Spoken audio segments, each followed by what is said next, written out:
Very good morning everyone. करें start. हाँ जी, last class में हम अपना कौन सा एस्से कर रहे थे? एस्से 505 जो किस पे था? External conformation. एस्से 505 किस पे था?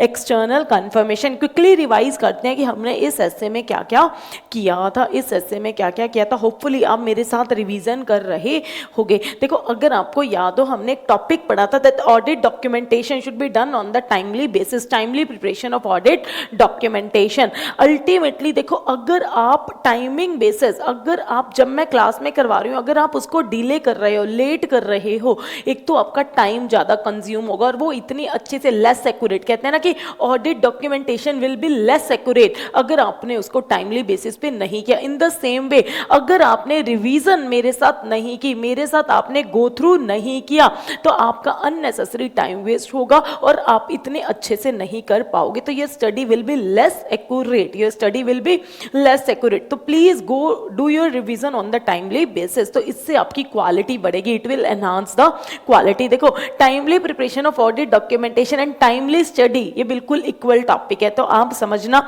उस टॉपिक को पढ़ना और आपके दिमाग में क्या आ जाना चाहिए, study should also be done on the timely basis. As I go in the class, same you have to revise with me, otherwise it will take your unnecessary time and the quality of study is also will not be accurate। तो आपको क्या करना है, मेरे साथ साथ revise करना है। चलो क्विकली करते हैं। एस्से 505, एस्से 505 किस पे था? External conformation. किस पे था? External conformation. सबसे पहले आप बताओ, क्या एक्सटर्नल कन्फर्मेशन एक रिलायबल ऑडिट एविडेंस है? क्या एक्सटर्नल कन्फर्मेशन एक रिलायबल ऑडिट एविडेंस है? अगर आप कहते हो हाँ, तो मुझे बताओ कि ये रिलायबल ऑडिट एविडेंस क्यों है, ये रिलायबल ऑडिट एविडेंस क्यों है। इसके लिए हम गए थे एस्से 500। एस्से 500 ने क्या बताया? Principles regarding journalisation of reliability of audit evidence. तो जो एक्सटर्नल कंफर्मेशन है, ये डॉक्यूमेंट्री फॉर्म में होता है। एक्सटर्नल कंफर्मेशन डॉक्यूमेंट्री फॉर्म में होता है। ये ऑडिटर को डायरेक्टली मिलता है, obtain directly by the auditor, obtain directly by the auditor. और ये इंडिपेंडेंट सोर्स, मतलब आउटसाइड से मिलता है। इंडिपेंडेंट सोर्स आउटसाइड से मिलता है, इसलिए इसे क्या बोला जाता है? रिलायबल ऑडिट एविडेंस बोला जाता है। और इसको अगर आपको ज्यादा रिलायबल बनाना है तो ये डायरेक्टली ऑडिटर को मिलना चाहिए, ना कि इनडायरेक्टली थ्रू क्लाइंट आना चाहिए। तो it should be directly obtain bye the auditor. तो ये जर्नलाइजेशन की ये क्राइटेरिया मैट आउट करता है, इसलिए एक्सटर्नल कंफर्मेशन को मोर रिलायबल ऑडिट एविडेंस बोला जाता है। फिर उसके बाद हमने डेफिनेशंस की थी। फटाफट बताओ को किस किस की डेफिनेशन की थी? सबसे पहले हमने डेफिनेशन की थी एक्सटर्नल कंफर्मेशन की। दूसरी डेफिनेशन हमने की थी पॉजिटिव कंफर्मेशन रिक्वेस्ट। तीसरी डेफिनेशन हमने की थी negative confirmation request. Fourth definition हमने की थी एक्सेप्शन की। और फिफ्थ डेफिनेशन हमने की थी नॉन रिस्पॉन्स की। और हमने एक क्वेश्चन भी आरटीपी में आया हुआ है जिसमें आपसे 4 डेफिनेशंस की एक्सप्लेनेशन पूछी हुई है। तो क्विकली रिवाइज करते हैं डेफिनेशंस। फटाफट बताओ, what is external confirmation? Define external confirmation as per SA 505. What is external confirmation? External confirmation is an audit evidence. ये क्या है? Audit evidence obtain as a direct written response, जिसको हम क्या बोलते हैं? सीधा लिखित जवाब। तो direct written response to the auditor from the confirming party. Audit evidence obtain as a direct written response to the auditor from the confirming party, to the auditor from the confirming party or from the third party. It can be in the paper form, electronic form, or any other medium, any other medium. PCR, positive confirmation request. What is positive confirmation request? Positive confirmation request, confirmation request in which confirming party will respond to the auditor. Confirming party will respond directly to the auditor. Confirming party will respond directly to the auditor. Either confirming party agrees or disagree. चाहे confirming party agree कर रही है, चाहे confirming party disagree agree कर रही है, या फिर उसको रिक्वेस्टेड इंफॉर्मेशन प्रोवाइड करनी पड़ेगी to provide the requested information. तो इस केस में रिस्पॉन्स आना ही चाहिए। पॉजिटिव कंफर्मेशन रिक्वेस्ट में रिस्पॉन्स आना ही चाहिए। What is negative confirmation request? Confirmation request in which confirming party will respond directly to the auditor only in case of disagreement. अगर पार्टी डिसएग्री कर रही है तो पार्टी पार्टी रिस्पॉन्ड करेगी, तो पार्टी रिस्पॉन्ड करेगी। अगर पार्टी एग्री कर रही है तो पार्टी रिस्पॉन्ड नहीं करेगी। नेगेटिव कंफर्मेशन रिक्वेस्ट में रिस्पॉन्स सिर्फ तभी आएगा अगर पार्टी डिसएग्री कर रही है। पॉजिटिव कंफर्मेशन रिक्वेस्ट में रिस्पॉन्स आना ही चाहिए, चाहे पार्टी एग्री कर रही है चाहे पार्टी डिसएग्री कर रही है, और उसको रिक्वेस्टेड इंफॉर्मेशन प्रोवाइड करनी पड़ती है इन case of blank confirmation request. In case of blank confirmation request, what is blank confirmation request? जिसमें हम अमाउंट को मेंशन नहीं करते, जिसमें हम अमाउंट को मेंशन नहीं करते। Exception, exception is nothing, exception is the difference. किसके बीच में difference? Information requested by the auditor, information requested by the auditor, या फिर information in the client records, information in the clients records and information provided by confirming party. अगर इसमें difference है, for example party कहती है कि हमें 12,000 लेनी है, क्लाइंट के रिकॉर्ड्स में 10,000 है, तो there is a difference between information provided by the information requested by the auditor और in the client records, information in the client records और and information provided by the confirming party. अगर इसमें difference है तो इसे क्या बोला जाएगा? इसे क्या बोला जाएगा? Exception. What is non response? जिसमें कंफर्मिंग पार्टी कंफर्मेशन रिक्वेस्ट को रिस्पॉन्ड नहीं करती, not respond, confirmation request is not being responded और fully responded by the confirming party in case of positive confirmation request. और अगर आपकी कंफर्मेशन रिक्वेस्ट अनडिलीवर्ड रह गई तो इसे भी क्या बोला जाएगा? Non response. ये हमने क्या की थी? डेफिनेशंस की थी। डेफिनेशंस के बाद हमने एक टॉपिक किया था, आप बताओगे पॉजिटिव कंफर्मेशन रिक्वेस्ट ज्यादा रिलायबल होती है या नेगेटिव कंफर्मेशन रिक्वेस्ट ज्यादा रिलायबल होती है? Positive confirmation request is more reliable then negative confirmation request, because negative confirmation request में एक रिस्क रहता है कि कंफर्मेशन रिक्वेस्ट पार्टी के पास पहुंची भी है या नहीं पहुंची, कि कंफर्मेशन रिक्वेस्ट पार्टी के पास पहुंची भी है या नहीं पहुंची, और हो सकता है कंफर्मिंग पार्टी ने उस रिक्वेस्ट को देखा ही ना हो, उसने उसकी एक्यूरेसी को वेरीफाई ना किया हो, तो there is always the risk in negative confirmation request. इसलिए negative confirmation request less persuasive evidence provide करती है, negative confirmation request less persuasive evidence provide करती है देन पॉजिटिव कंफर्मेशन रिक्वेस्ट। और ऑडिटर को नेगेटिव कंफर्मेशन रिक्वेस्ट का क्या करना है? लिमिटेड यूज करना है। क्या करना है? लिमिटेड यूज करना है। अगर फॉलोइंग कंडीशंस प्रेजेंट है, अगर ये 4 कंडीशन प्रेजेंट है, अगर ये 4 कंडीशंस प्रेजेंट है, तभी ऑडिटर नेगेटिव कंफर्मेशन रिक्वेस्ट का यूज करेगा। What are those 4 conditions? First point क्या था? आरएमएम बहुत ज्यादा, आरएमएम बहुत कम है और आपको टेस्ट ऑफ कंट्रोल से sufficient and appropriate audit evidence मिल गए हैं। आपको इंटरनल कंट्रोल्स के सफिशिएंट, इंटरनल कंट्रोल से ही sufficient and appropriate audit evidence मिल गए हैं। पॉपुलेशन साइज बहुत ज़्यादा है और अमाउंट छोटे छोटे और होमोजीनियस हैं, अमाउंट स्मॉल है और होमोजीनियस है, और होमोजीनियस है। और बताओ, फटाफट बताओ, थर्ड पॉइंट बताओ।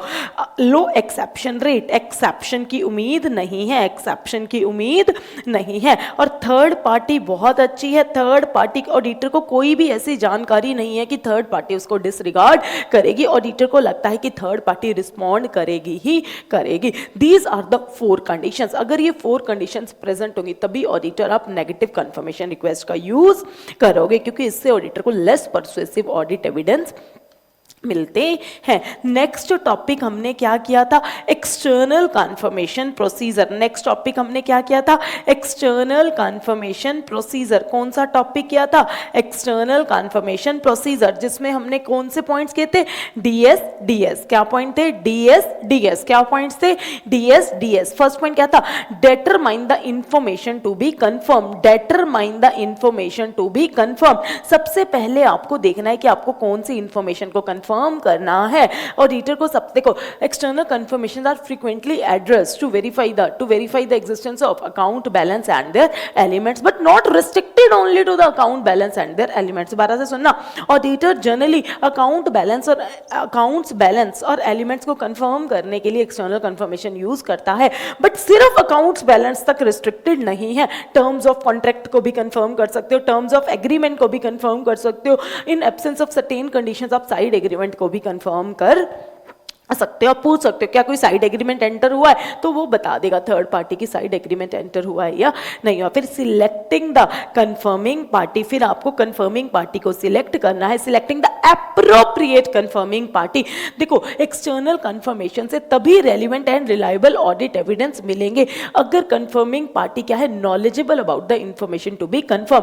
देखो sorry, external evidence, external confirmation से जो एविडेंस मिले हैं it will be more relevant and reliable in case अगर कंफर्मिंग पार्टी क्या है, knowledgeable about the information to be confirm. ठीक है, फिर उसके बाद designing the confirmation request, designing the confirmation request, फिर ऑडिटर कंफर्मेशन रिक्वेस्ट को डिजाइन करेगा, फिर ऑडिटर कंफर्मेशन रिक्वेस्ट को डिजाइन करेगा। तो ऑडिटर जब भी कंफर्मेशन रिक्वेस्ट को डिजाइन करेगा, ऑडिटर को देखना है कि वो प्रॉपर्ली एड्रेस होनी चाहिए और उसमें क्लियरली स्टेट किया होना चाहिए कि respond directly to the auditor, properly address होनी चाहिए और उसमें क्लियरली स्टेट किया होना चाहिए कि please respond directly to the auditor. Then sending the request including follow up if applicable. Follow up कब एप्लीकेबल होगा? In case of positive confirmation request. Negative confirmation request में फॉलो अप क्यों? Response नहीं आया, मतलब पार्टी क्या हो गई, डिसएग्री। तो sending the confirmation request including follow up if applicable। Generally in follow up में ऑडिटर क्या करता है, रीवेरीफाई करता है एड्रेस और वो कंफर्मेशन रिक्वेस्ट को सेंड करता है, अगेन वो कंफर्मेशन रिक्वेस्ट को सेंड करता है। Additional confirmation is request is send to the party so that party should confirm. फिर उसके बाद क्या था, डिजाइनिंग कंफर्मेशन रिक्वेस्ट। ऑडिटर जब आप अपनी कंफर्मेशन रिक्वेस्ट को डिजाइन करोगे तो आप कौन कौन से फैक्टर्स को कंसीडर करोगे? तो what are the factors to be considered, what are the factors to be considered while designing confirmation request? Auditor जब आप confirmation request डिजाइन करोगे तो आपको कौन कौन से फैक्टर्स को कंसीडर करना है? पहला point, ability of confirming party to respond. क्या कंफर्मिंग पार्टी कौन सी इंफॉर्मेशन प्रोवाइड कर सकती है, उनके पास क्या ability, ability of confirming party to respond, ability of confirming party to respond। second point क्या था, RMM, specified RMM, layout and presentation, layout and presentation, assertion being addressed, assertion being addressed, management authorization। देखो जब भी confirming party तभी respond करेगी अगर client, अगर management क्या कर रही है, तो confirming party will willing be to respond only if the management authorise. अगर मैनेजमेंट कहेगी तभी कंफर्मिंग पार्टी रिस्पॉन्ड करेगी, तभी कंफर्मिंग पार्टी क्या करेगी, रिस्पॉन्ड करेगी। प्रायर एक्सपीरियंस, आपका उस पार्टी के साथ क्या प्रायर एक्सपीरियंस रहा है। And the last, method of communication, method of communication paper form में करना है, इलेक्ट्रॉनिक फॉर्म में करना है, एंड सो ऑन। क्लियर हुई बात?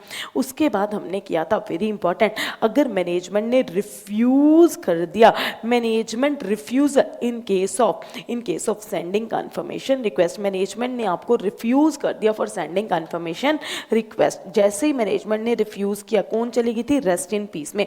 तो सबसे पहले आपको इंक्वायर करना है रीजंस फॉर रिफ्यूजल। बताओ मैनेजमेंट आप हमें क्यों मना कर रहे हो, मैनेजमेंट आप हमें एक्सटर्नल कंफर्मेशन सेंड करने के लिए क्यों मना कर रहे हो। तो आपको रीजंस पूछने हैं किसके, रिफ्यूजल के। तो इंक्वायर रीजंस फॉर रीजनेबल, फिर वो रीजंस वैलिड है या नहीं है, validity and reasonableness of reasons के लिए आपको एविडेंस ऑब्टेन करने and seek evidence for validity and reasonableness.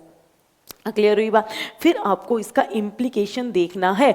अब इसका इम्प्लीकेशन किस पे आएगा, implication of refusal on RMM including risk of fraud, including risk of fraud and other anti of audit procedures and anti of other audit procedures। तो implication कि management मना कर रही है, इसका क्या परिणाम आएगा, रिफ्यूजल का क्या परिणाम आएगा। शायद आपको पहले यहाँ फ्रॉड रिस्क ना लगाओ, अब आपको यहाँ फ्रॉड रिस्क लगेगा। पहले शायद आपको यहाँ रिस्क कम लगाओ, अब आपको रिस्क ज्यादा लगेगा। तो रिफ्यूजल का इम्प्लीकेशन क्या आएगा, RMM पे और आपके ऑडिट प्रोसीजर्स पे। फिर ऑडिटर ऑल्टरनेट प्रोसीजर्स करेगा to obtain sufficient and appropriate audit evidence, to obtain relevant and reliable audit evidence।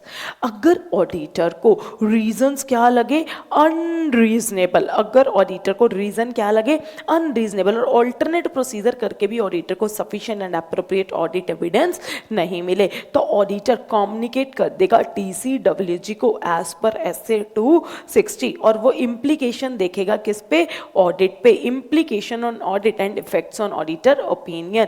तो ऑडिटर इफ मटेरियल, तो वो इफेक्ट देखेगा ओपिनियन पे कि कितना मटेरियल है, अकॉर्डिंगली ऑडिटर अपनी रिपोर्ट को मॉडिफाई कर देगा, और अकॉर्डिंगली ऑडिटर अपनी रिपोर्ट को मॉडिफाई कर देगा। This was refusal by the management to send to seek external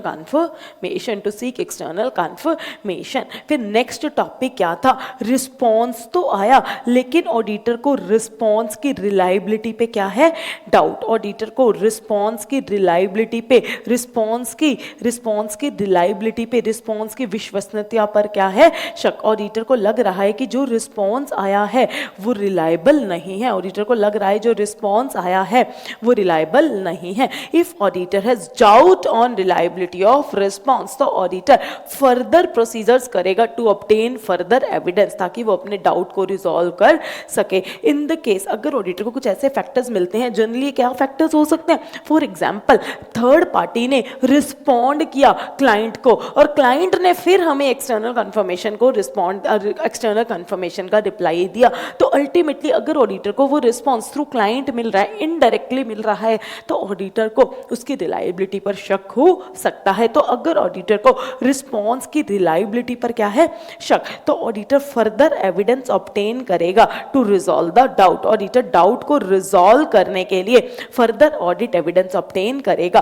और अल्टीमेटली अगर ऑडिटर को रिस्पॉन्स अनरिलायबल लगा, अगर ऑडिटर को रिस्पॉन्स झूठा लगा कि मैनेजमेंट ने जो रिस्पॉन्स किया है, जो पार्टी का रिस्पॉन्स है वो झूठा है, तो ऑडिटर इसका इम्प्लीकेशन देखेगा। किस पे implication, on assessment of RMM including risk of fraud and other anti of other audit procedure. से क्लियर हुई बात। फिर ऑडिटर को जितने भी एक्सटर्नल कंफर्मेशन से एविडेंस मिले हैं, ऑडिटर उन एविडेंसेस को इवेल्युएट करेगा। क्या ऑडिटर को एक्सटर्नल कंफर्मेशन से relevant and reliable audit evidence मिल गए हैं, और या फिर उसे एडिशनल प्रोसीजर्स करने पड़ेंगे, या फर्दर ऑडिट प्रोसीजर्स जो भी परफॉर्म्ड, क्या उसे और प्रोसीजर्स करने की ज़रूरत है, या एक्सटर्नल कंफर्मेशन से ही एविडेंसेस मिल गए हैं। यहाँ तक पढ़ा था हमने अपनी लास्ट क्लास में। अब हमारा एक छोटा सा टॉपिक पेंडिंग रह गया था। कौन सा टॉपिक पेंडिंग रह गया था? ऐसे 330 क्या कहता है? ऐसे 330 है किस पे? Response to assessed risk. ऐसे 330 किस पे है? Responses to assessed risk. ऐसे 330 किस पे है? Responses to assessed risk. जिसमें क्या दिए हुए हैं? ऑडिट प्रोसीजर्स दिए हुए हैं। जिसमें क्या दिए हुए हैं? ऑडिट प्रोसीजर्स दिए हुए हैं। जिसमें क्या दिए हुए हैं? ऑडिट प्रोसीजर्स दिए हुए हैं। क्या दिए हुए हैं? ऑडिट प्रोसीजर्स दिए हुए हैं। ऑडिटर फर्दर ऑडिट प्रोसीजर्स करता है, जिसमें ऑडिटर TOC करता है और ऑडिटर सब्सटेंसिव प्रोसीजर करता है। तो ऐसे 330 क्या कहता है? ऐसे 330 कहता है कि ऑडिटर जब आप क्या करो, सब्सटेंसिव प्रोसीजर करो, तो ऑडिटर को कंसीडर करना है। ऑडिटर को कंसीडर करना है वेदर क्या एक्सटर्नल कंफर्मेशन प्रोसीजर यूज करें या एक्सटर्नल कंफर्मेशन प्रोसीजर अप्लाई ना करें। तो एक्सटर्नल कंफर्मेशन प्रोसीजर अप्लाई करें तो एक्सटर्नल कंफर्मेशन प्रोसीजर अप्लाई ना करें। अगर जवाब आता है हाँ तो वो 505 में जंप करता है। अगर जवाब आता है ना कि यहाँ कोई ऐसी ट्रांजैक्शंस ही नहीं है कि हमें एक्सटर्नल कंफर्मेशन मंगवानी पड़े, तो ऐसे 505 नहीं लगेगा, क्योंकि ऐसे 505 तभी लगेगा अगर ऑडिटर ने 330 में डिसाइड किया कि मैं एक्सटर्नल कंफर्मेशन को अप्लाई करूंगा, एक्सटर्नल कंफर्मेशन को अप्लाई करूंगा। अब इसमें 2 टॉपिक हैं। सबसे पहला एरियाज या फिर situations where external confirmation may be used. Areas और situations where external confirmation may be used. Areas or situations where external confirmation may be used. Areas और situations जहाँ आप external confirmation को use कर सकते हो। फिर ऐसे कौन से factors हैं जो auditor को assist करते हैं, मदद करते हैं in determining whether to use external confirmation, कि external confirmation को use करें या external confirmation को use ना करें। ऐसे कौन से factors हैं जो auditor को मदद करते हैं in determining, निर्धारित करने में कि एक्सटर्नल कंफर्मेशन का यूज करें या एक्सटर्नल कंफर्मेशन का यूज ना करें, फटाफट आ जाइए ऐसे 330 पे। पहले किस पे आ जाइए?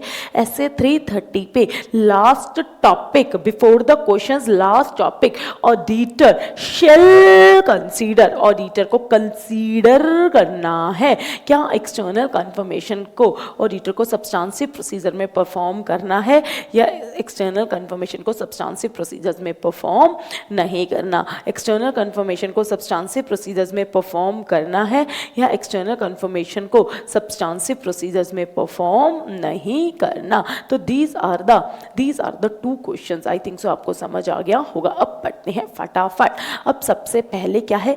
एरियाज या फिर situations where external confirmation may be used. Areas या फिर situations where external confirmation may be used. और क्वेश्चन कहां से आता है? क्वेश्चन कैसे पूछा जाता है कि आप बताओ, क्या ऑडिटर एक्सटर्नल कंफर्मेशन, क्या ऑडिटर एक्सटर्नल कंफर्मेशन का यूज सिर्फ अकाउंट बैलेंस में कर सकता है और कहीं नहीं कर सकता? माई क्वेश्चन टू यू, क्या ऑडिटर एक्सटर्नल कंफर्मेशन का यूज, क्या ऑडिटर एक्सटर्नल कंफर्मेशन सिर्फ किस में मंगवा सकता है? क्या ऑडिटर एक्सटर्नल कंफर्मेशन सिर्फ अकाउंट बैलेंस में मंगवा सकता है?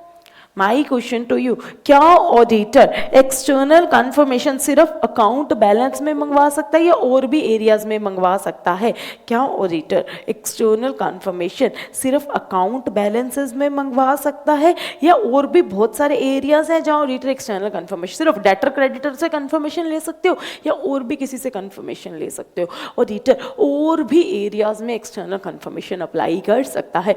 तो external confirmation procedures are not restricted only to the account balance. There are many other situations जहां ऑडिटर एक्सटर्नल कंफर्मेशन का यूज कर सकता है। तो व्हाट क्वेश्चन इज आस्क्ड, मैं इसको पहले रीड करवाती हूँ, फिर मैं इसको ग्रीन से हाईलाइट करूंगी क्योंकि क्वेश्चन इसी लाइन से पूछा जाता है। External confirmation procedure frequently are relevant when addressing assertions associated with account balance. Undoubtedly, generally हम account balance के लिए use करते हैं external confirmation को, but not restricted to only these items. सिर्फ इससे restricted नहीं है, और भी बहुत सारे areas है जहाँ auditor external confirmation का use कर सकता है। तो question is asked whether external confirmation procedures are restricted to account balance only. The statement is incorrect. There are many other areas where external confirmation may be used. External confirmation procedures में भी use. For example 2 marks के लिए question भी बन सकता है और ये क्वेश्चन 4 मार्क्स के लिए भी बन सकता है, 5 मार्क्स के लिए भी बन सकता है। For example, auditor may request external confirmation for terms of agreement, contracts या transactions between an entity and other parties. There are other situations where external confirmation से ऑडिटर एक्सटर्नल कंफर्मेशन को यूज कर सकता है। तो what are those situations, what are those situations, फटाफट करते हैं। एरियाज या फिर situations where external confirmation may be used. Areas या फिर situations where external confirmation may be used. A very popular question that is asked in CA inter. CA inter में ये question बहुत ज़्यादा पूछा जाता है, ये क्वेश्चन बहुत ज़्यादा पूछा जाता है। सबसे पहले बैंक, ऑडिटर बैंक से कंफर्म कर सकता है बैलेंस, बैंक बैलेंस, और ये तो मैंडेटरी है। सत्यम का फ्रॉड हुआ ना, तब से तो बैंक कंफर्मेशन को बहुत ज़्यादा मैंडेटरी कर दिया गया। Ultimately I am remembering the day once what happened, we have gone to one audit. हम एक ऑडिट पे गए थे और एक एंटिटी थी, वो एंटिटी हैदराबाद की थी, आई एम रिमेम्बरिंग हैदराबाद की एंटिटी थी। उनका एक बैंक में अकाउंट बैलेंस था, उनका एक बेंगलोर बैंक में क्या था, अकाउंट बैलेंस था। बेंगलोर बैंक में उनका क्या था, अकाउंट बैलेंस था। बेंगलोर बैंक में उनका अकाउंट बैलेंस था, जो भी बैंक था। तो अब क्या हुआ, अब वो 4 साल से वो inoperative, approx more than 2 years आई थिंक सो, वो क्या था, इनऑपरेटिव था, उसमें कोई ट्रांजैक्शन नहीं हुई थी। और आई am remembering the balance was in that account was 1250 rupees. Their balance was 1268 या something like that, मतलब 1200 और 1300 के बीच में उसका बैलेंस था। अब क्या हुआ, 4 साल से या 2-3 साल से उस बैंक के साथ ट्रांजैक्शन नहीं हो रही थी, इनऑपरेटिव अकाउंट। अब क्या हुआ, वहाँ कंफर्मेशन लेटर भेजा, पार्टी का रिस्पॉन्स नहीं आया। पॉजिटिव कंफर्मेशन रिक्वेस्ट भेजी, पार्टी का रिस्पॉन्स नहीं आया, पार्टी का रिस्पॉन्स नहीं आया। अब बैंक बैलेंस, बैंक वालों ने कंफर्मेशन का रिस्पॉन्स नहीं किया। तो अल्टीमेटली क्लाइंट क्या कहने लगा कि हमारे पास अपनी पुरानी क्या पड़ी है, हमारे पास अपनी पुरानी बैंक स्टेटमेंट पड़ी है, हम आपको वो दिखा देते हैं, 4 साल से हम इसमें से कोई भी ट्रांजैक्शन नहीं कर रहे, 4 साल से हम इस बैंक में कोई ट्रांजैक्शन नहीं कर रहे, और मेरे बॉस को कहा कि ऑडिट रिपोर्ट साइन कर दो, बहुत छोटा सा बैलेंस है और हम आपको बैंक स्टेटमेंट दिखा देते हैं, लास्ट बैंक स्टेटमेंट जब हमने उससे ट्रांजैक्शन की थी। माय बॉस सेड जब तक कंफर्मेशन नहीं आएगी मैं ऑडिट रिपोर्ट साइन नहीं करूंगा, और अगर साइन करूंगा तो मैं मॉडिफिकेशन डालूंगा, मैं क्लीन रिपोर्ट साइन नहीं करूंगा, मॉडिफिकेशन डालूंगा कि मुझे सो एंड सो बैंक से क्या नहीं मिली, एक्सटर्नल कंफर्मेशन नहीं मिली, एक्सटर्नल कंफर्मेशन नहीं मिली, तो मैं ये अपनी रिपोर्ट में ये कंडीशंस, ये क्वालिफिकेशन डालूंगा। तो क्लाइंट कहता कि ये तो हमारे, तो अल्टीमेटली बॉस कहते हो सकता है इसमें ट्रांजैक्शन हुई हो, हाउ कैन आई रिलाई कि ट्रांजैक्शन नहीं हुई, कि एक्चुअल में बैलेंस इतना है। वो कहते हैं बैंक स्टेटमेंट देख लो। My boss said how can I rely bank statement, क्या पता हो सकता है उसके बाद भी कोई ट्रांजैक्शन हुई हो, आपने मुझे कंप्लीट बैंक स्टेटमेंट्स ना दियो, कंप्लीट बैंक स्टेटमेंट ना दियो। And my boss was on, मतलब ही वाज वेरी स्ट्रिक्ट कि मैं अपनी ऑडिट रिपोर्ट को साइन नहीं करूंगा। तो अल्टीमेटली हैदराबाद वाले क्लाइंट को बेंगलोर में भेजना पड़ा अपना कोई स्टाफ, और वहां बैठकर कंफर्मेशन लाए और फिर मेरे बॉस के हाथ में दी। मिली तो इनडायरेक्टली, बट अल्टीमेटली चलो उस पर थोड़ा सा फिर भी रिलाई कर लिया गया था, क्योंकि क्लाइंट के लिए, हमारे लिए वहां जाना, आई थिंक सो आर्टिकल भी एक साथ गया था टू कंफर्म कि एक्चुअल में वो कंफर्मेशन बैंक से आई है। क्लियर हुई बात? दिस हैपन समटाइम्स, ठीक है। तो अल्टीमेटली बैंक को कंफर्म करना इट्स अ मैंडेटरी नाउअडेज। आप बैंक बैलेंस की तो कंफर्मेशन आपको लेनी ही पड़ेगी। और दूसरा, other relationships with other information from the bank. For example, आपने बैंक से क्या करवा रखी हैं, आपने बैंक से एफडी करवा रखी हैं, तो ऑडिटर कंफर्म करना चाहता है कि वो एफडी कितने साल की, एफडी पे क्या इंटरेस्ट रेट है, तो ऑडिटर बैंक से अदर इंफॉर्मेशन भी कंफर्म कर सकता है। तो बैंक से बैंक बैलेंस कंफर्म किया जा सकता है, और कोई अदर इंफॉर्मेशन कंफर्म करने के लिए एक्सटर्नल कंफर्मेशन का यूज किया जा सकता है। इन्वेंट्री, देखो आपकी इन्वेंट्री कहाँ कहाँ पड़ी हो सकती है, इन्वेंट्री कहाँ हो सकती है, वेयर हाउस में फॉर प्रोसेसिंग। क्या आप प्रोसेसिंग में, वेयर हाउस में प्रोसेसिंग के लिए आपकी इन्वेंट्री हो सकती है आपका एक वेयर हाउस है जहाँ आपकी प्रोसेसिंग होती हो, जहाँ आपकी इन्वेंट्री की क्या होती हो, प्रोसेसिंग। तो inventory lying at warehouse for processing, या फिर इन्वेंट्री लाइंग विद कंसाइनर, या फिर inventory lying with consignor, inventory lying with consignor. तो आप बैंक के केस में एक्सटर्नल कंफर्मेशन का यूज कर सकते हो, बैंक से बैलेंसेस कंफर्म करने के लिए, कोई अदर इंफॉर्मेशन कंफर्म करने के लिए। आप इन्वेंट्री अगर क्लाइंट की इन्वेंट्री वेयर हाउस में पड़ी है फॉर प्रोसेसिंग, या फिर क्लाइंट की इन्वेंट्री कंसाइनर के पास है, तो आप कंफर्मेशन मंगवा सकते हो। Property title deeds, property title deeds, अगर क्लाइंट की प्रॉपर्टी टाइटल डीड्स क्लाइंट के पास नहीं है, अगर क्लाइंट की प्रॉपर्टी टाइटल डीड्स, और इवन प्रॉपर्टी टाइटल डीड्स मतलब टाइटल डीड्स पे कारों पे भी रिपोर्टिंग होती है, टाइटल डीड्स में तो कारों में भी रिपोर्टिंग होती है, तो ये भी एक ऑडिटर के लिए मैंडेटरी एरिया सा बन जाता है। Property title deeds, property title deeds किसके पास पड़ी है, property title deeds as a security. आपने लोन लिया हुआ है, आपने फाइनेंशियर से पैसा लिया हुआ है, आपने लोन लिया हुआ है, फाइनेंशियर से पैसा लिया हुआ है, जिसके लिए आपने अपनी प्रॉपर्टी टाइटल डीड को मॉर्टगेज किया हुआ है एज अ सिक्योरिटी। तो property title deed lying with financier as a security, lying with financiers as a security. या फिर आपकी property title deed for safe custody, for safe keeping, for safe custody किसके पास पड़ी है, आपकी property title deed for safe custody किसके पास पड़ी है, फॉर सेफ कस्टडी किसके पास पड़ी है, लॉयर के पास पड़ी है। I am remembering the day I was reading the news paper one day, and एक पेरेंट्स थे, पेरेंट्स को अपने बच्चे पे बिल्कुल भी रिलाई नहीं था, बच्चे पे बिल्कुल भी विश्वास नहीं था कि वो हमारे सारी प्रॉपर्टी खुद के नाम करवा सकता है। वो कहते कि जब तक हम जिंदा हैं हम अपनी प्रॉपर्टी अपने बच्चे को नहीं देना चाहते, क्योंकि वो मतलब आजकल जो जनरेशन होती है तो कई बार, तो उन्होंने क्या किया, अपनी प्रॉपर्टी टाइटल डीड्स को as a safe custody lawyer के पास रख दिया। ऐसा भी केस होता है। तो property title deed lying as a security with financier, या फिर property title deeds lying for safe custody with lawyer. Clear हुई बात? फिर उसके बाद इन्वेस्टमेंट, एक सेकेंड सॉरी, इन्वेस्टमेंट, आपकी इन्वेस्टमेंट किसके पास पड़ी है? स्टॉक ब्रोकर के पास पड़ी है। आपकी इन्वेस्टमेंट किसके पास पड़ी है? स्टॉक ब्रोकर के पास पड़ी है। अभी आपने बैलेंस शीट डेट पे उसकी क्या नहीं ली? बैलेंस शीट डेट पे आपने उसकी डिलीवरी नहीं ली। बैलेंस शीट डेट पे आपने उसकी डिलीवरी नहीं ली। फॉर एन एग्जांपल, आपने 30 मार्च को कोई शेयर्स परचेज किए थे, तो वो शेयर्स अभी स्टॉक ब्रोकर के पास पड़े हैं क्योंकि 31 मार्च तक अभी तक आपने उनकी फिजिकल डिलीवरी नहीं ली। तो investment lying with stock broker and delivery not taken up till the balance sheet date. या फिर इन्वेस्टमेंट आपने सेफ कीपिंग के लिए किसी थर्ड पार्टी के पास रखी हुई है। आपने इन्वेस्टमेंट सेफ कीपिंग के लिए थर्ड पार्टी के पास रखी हुई है। क्लियर हुई बात? उसके बाद account receivable, account payable, account receivable, account payable, debtors and creditors, these are तो बहुत मतलब फ्रीक्वेंटली या most widely used area of external confirmation. Account receivable and their terms, आप पूछ सकते हो बताओ आपकी किस टर्म्स पे आपके साथ ट्रांजैक्शन हुई थी। अकाउंट पेबल एंड टर्म, आप पूछ सकते हो क्रेडिटर्स की उनके लिए क्रेडिटर से भी आप टर्म्स को कंफर्म कर सकते हो कि किस प्राइस पे सेल हुई थी, समथिंग लाइक दैट। तो account receivable and their terms, account payments, accounts payment नहीं sorry accounts payable and their terms. And the last is lender, and the last is lender, and the last is lender. आपने lender से पैसा उधार लिया हुआ है, आपने किसी भी से पैसा उधार लिया, फॉर एग्जाम्पल एक्स लिमिटेड ने रिलायंस लिमिटेड से पैसा उधार लिया हुआ है, दैट इज lender. तो आप lender से एक तो क्या कंफर्म कर सकते हो?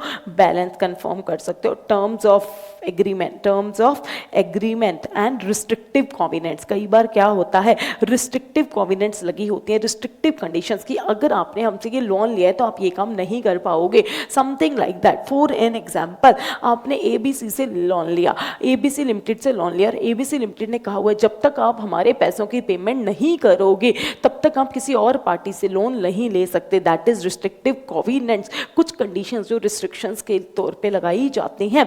फॉर एन एग्जाम्पल, रिस्ट्रिक्टिव कॉविनेंट कि कम से कम आपकी डेट इक्विटी रेशियो इतनी रहनी चाहिए, आप अपनी डेट इक्विटी रेशियो आपको इतनी मेंटेन करनी है, मैक्सिमम आपको डेट इक्विटी रेशियो इतनी मेंटेन करनी है। तो दिस इज रिस्ट्रिक्टिव कोविनेंट्स। तो जो भी रिस्ट्रिक्टिव कोविनेंट्स लगे हुए हैं, जो भी रिस्ट्रिक्शंस कंडीशंस, जो भी रिस्ट्रिक्शंस लगे हुए हैं, जो भी कंडीशंस लगे हुए हैं, जो फॉर एग्जांपल आपने किसी से रेंट पे कोई बिल्डिंग ली तो उसने आपके ऊपर एक रिस्ट्रिक्टिव कोविनेंट लगा दिया कि आप सबलेट नहीं कर सकते, these all are the restrictive covenants. तो लैंडर्स भी जब आपको लोन देते हैं तो कुछ रिस्ट्रिक्टिव कोविनेंट्स लगा देते हैं कि जब तक आप हमारे लोन का रिपे नहीं करोगे आप किसी और पार्टी से लोन नहीं लोगे, या फिर आपको इतनी डेट इक्विटी रेशियो मेंटेन करनी है, these are the restrictive covenants. तो फटाफट पढ़ते हैं। Bank balance and other information, bank balance and other information, आप बैंक से क्या कंफर्म कर सकते हो? बैंक से आप बैलेंस कंफर्म कर सकते हो और कोई भी अदर इंफॉर्मेशन कंफर्म कर सकते हो। Account receivable and their terms, inventory warehouse में पड़ी है फॉर प्रोसेसिंग, और देखो मैं ग्रीन से हाईलाइट, मैं इसको ना कोई और कलर से हाईलाइट करूंगी। आप बैंक से क्या क्या कंफर्म कर सकते हो?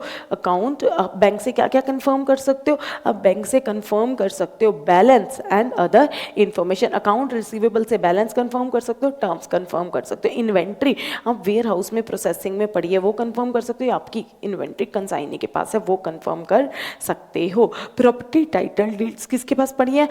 एज अ सिक्योरिटी तो फाइनेंशियर्स के पास पड़ी है, लॉयर के पास फॉर सेफ कस्टडी, ठीक है।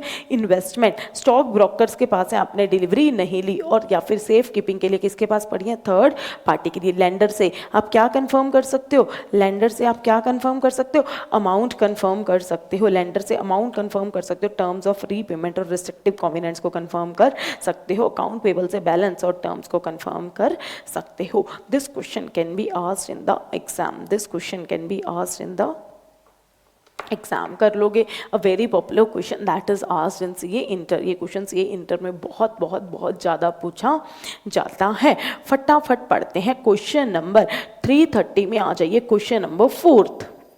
Question number 4. External confirmation procedures are frequently relevant when addressing assertions associated with account balance and their elements, but not restricted to these items. तो क्या पूछ लिया? Areas या फिर situations where external confirmation may be used. RTP नवंबर 18 में ये question पूछा गया है।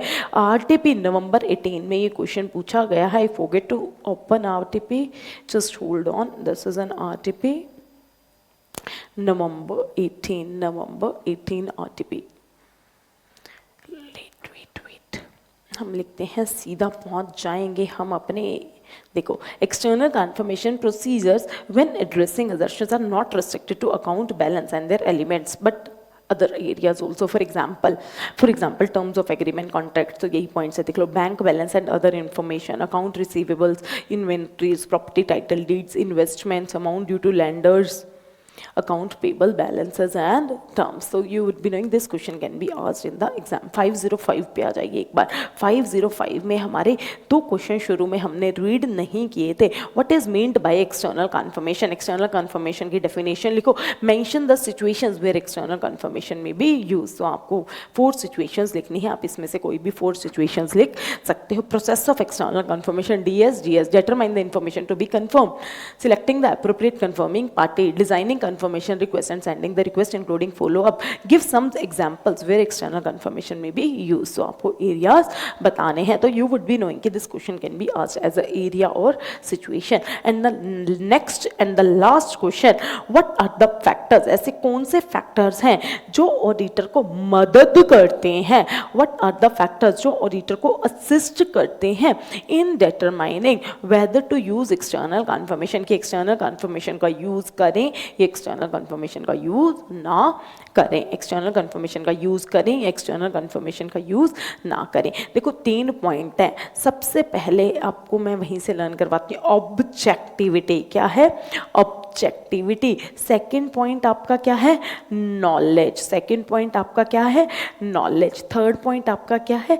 विलिंगनेस या फिर एबिलिटी। विलिंगनेस या फिर ability of confirming party, willingness या फिर ability of confirming party. For example, Reliance limited की एक सब्सिडरी है, रिलायंस लिमिटेड की एक सब्सिडरी कंपनी है दैट इज आकाश लिमिटेड, उसका सन है, उसकी एक कंपनी है that is Aakash limited. It is a subsidiary of Reliance limited. अब आकाश लिमिटेड में एक बैलेंस है, बैलेंस ऑफ, आप रिलायंस की ऑडिट करने गए हो तो रिलायंस के अकाउंट्स में आकाश लिमिटेड का बैलेंस है 1 करोड़। तो ऑडिटर आकाश लिमिटेड से क्या मंगवाना चाहता है? कंफर्मेशन मंगवाना चाहता है।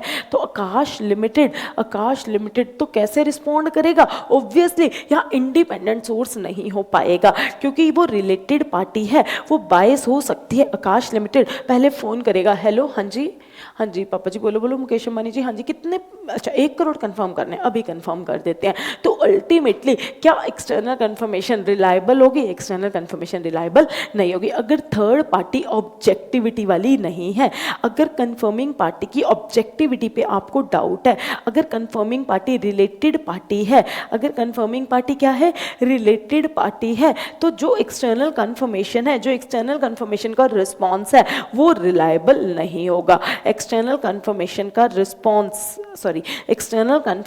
रिस्पॉन्स रिलायबल नहीं होगा। तो इस सिचुएशन में ऑडिटर डिटरमाइन करेगा कि मंगवाऊं या ना मंगवाऊं। Generally in the case of related party auditor other sources से ज़्यादा रेलिवेंट एविडेंस ऑब्टेन कर सकता है, तो वो रिस्पॉन्स क्या होगा? लेस रिलायबल होगा। तो अल्टीमेटली ऑडिटर क्या करेगा? एक्सटर्नल कंफर्मेशन का यूज नहीं करेगा अगर थर्ड पार्टी क्या है?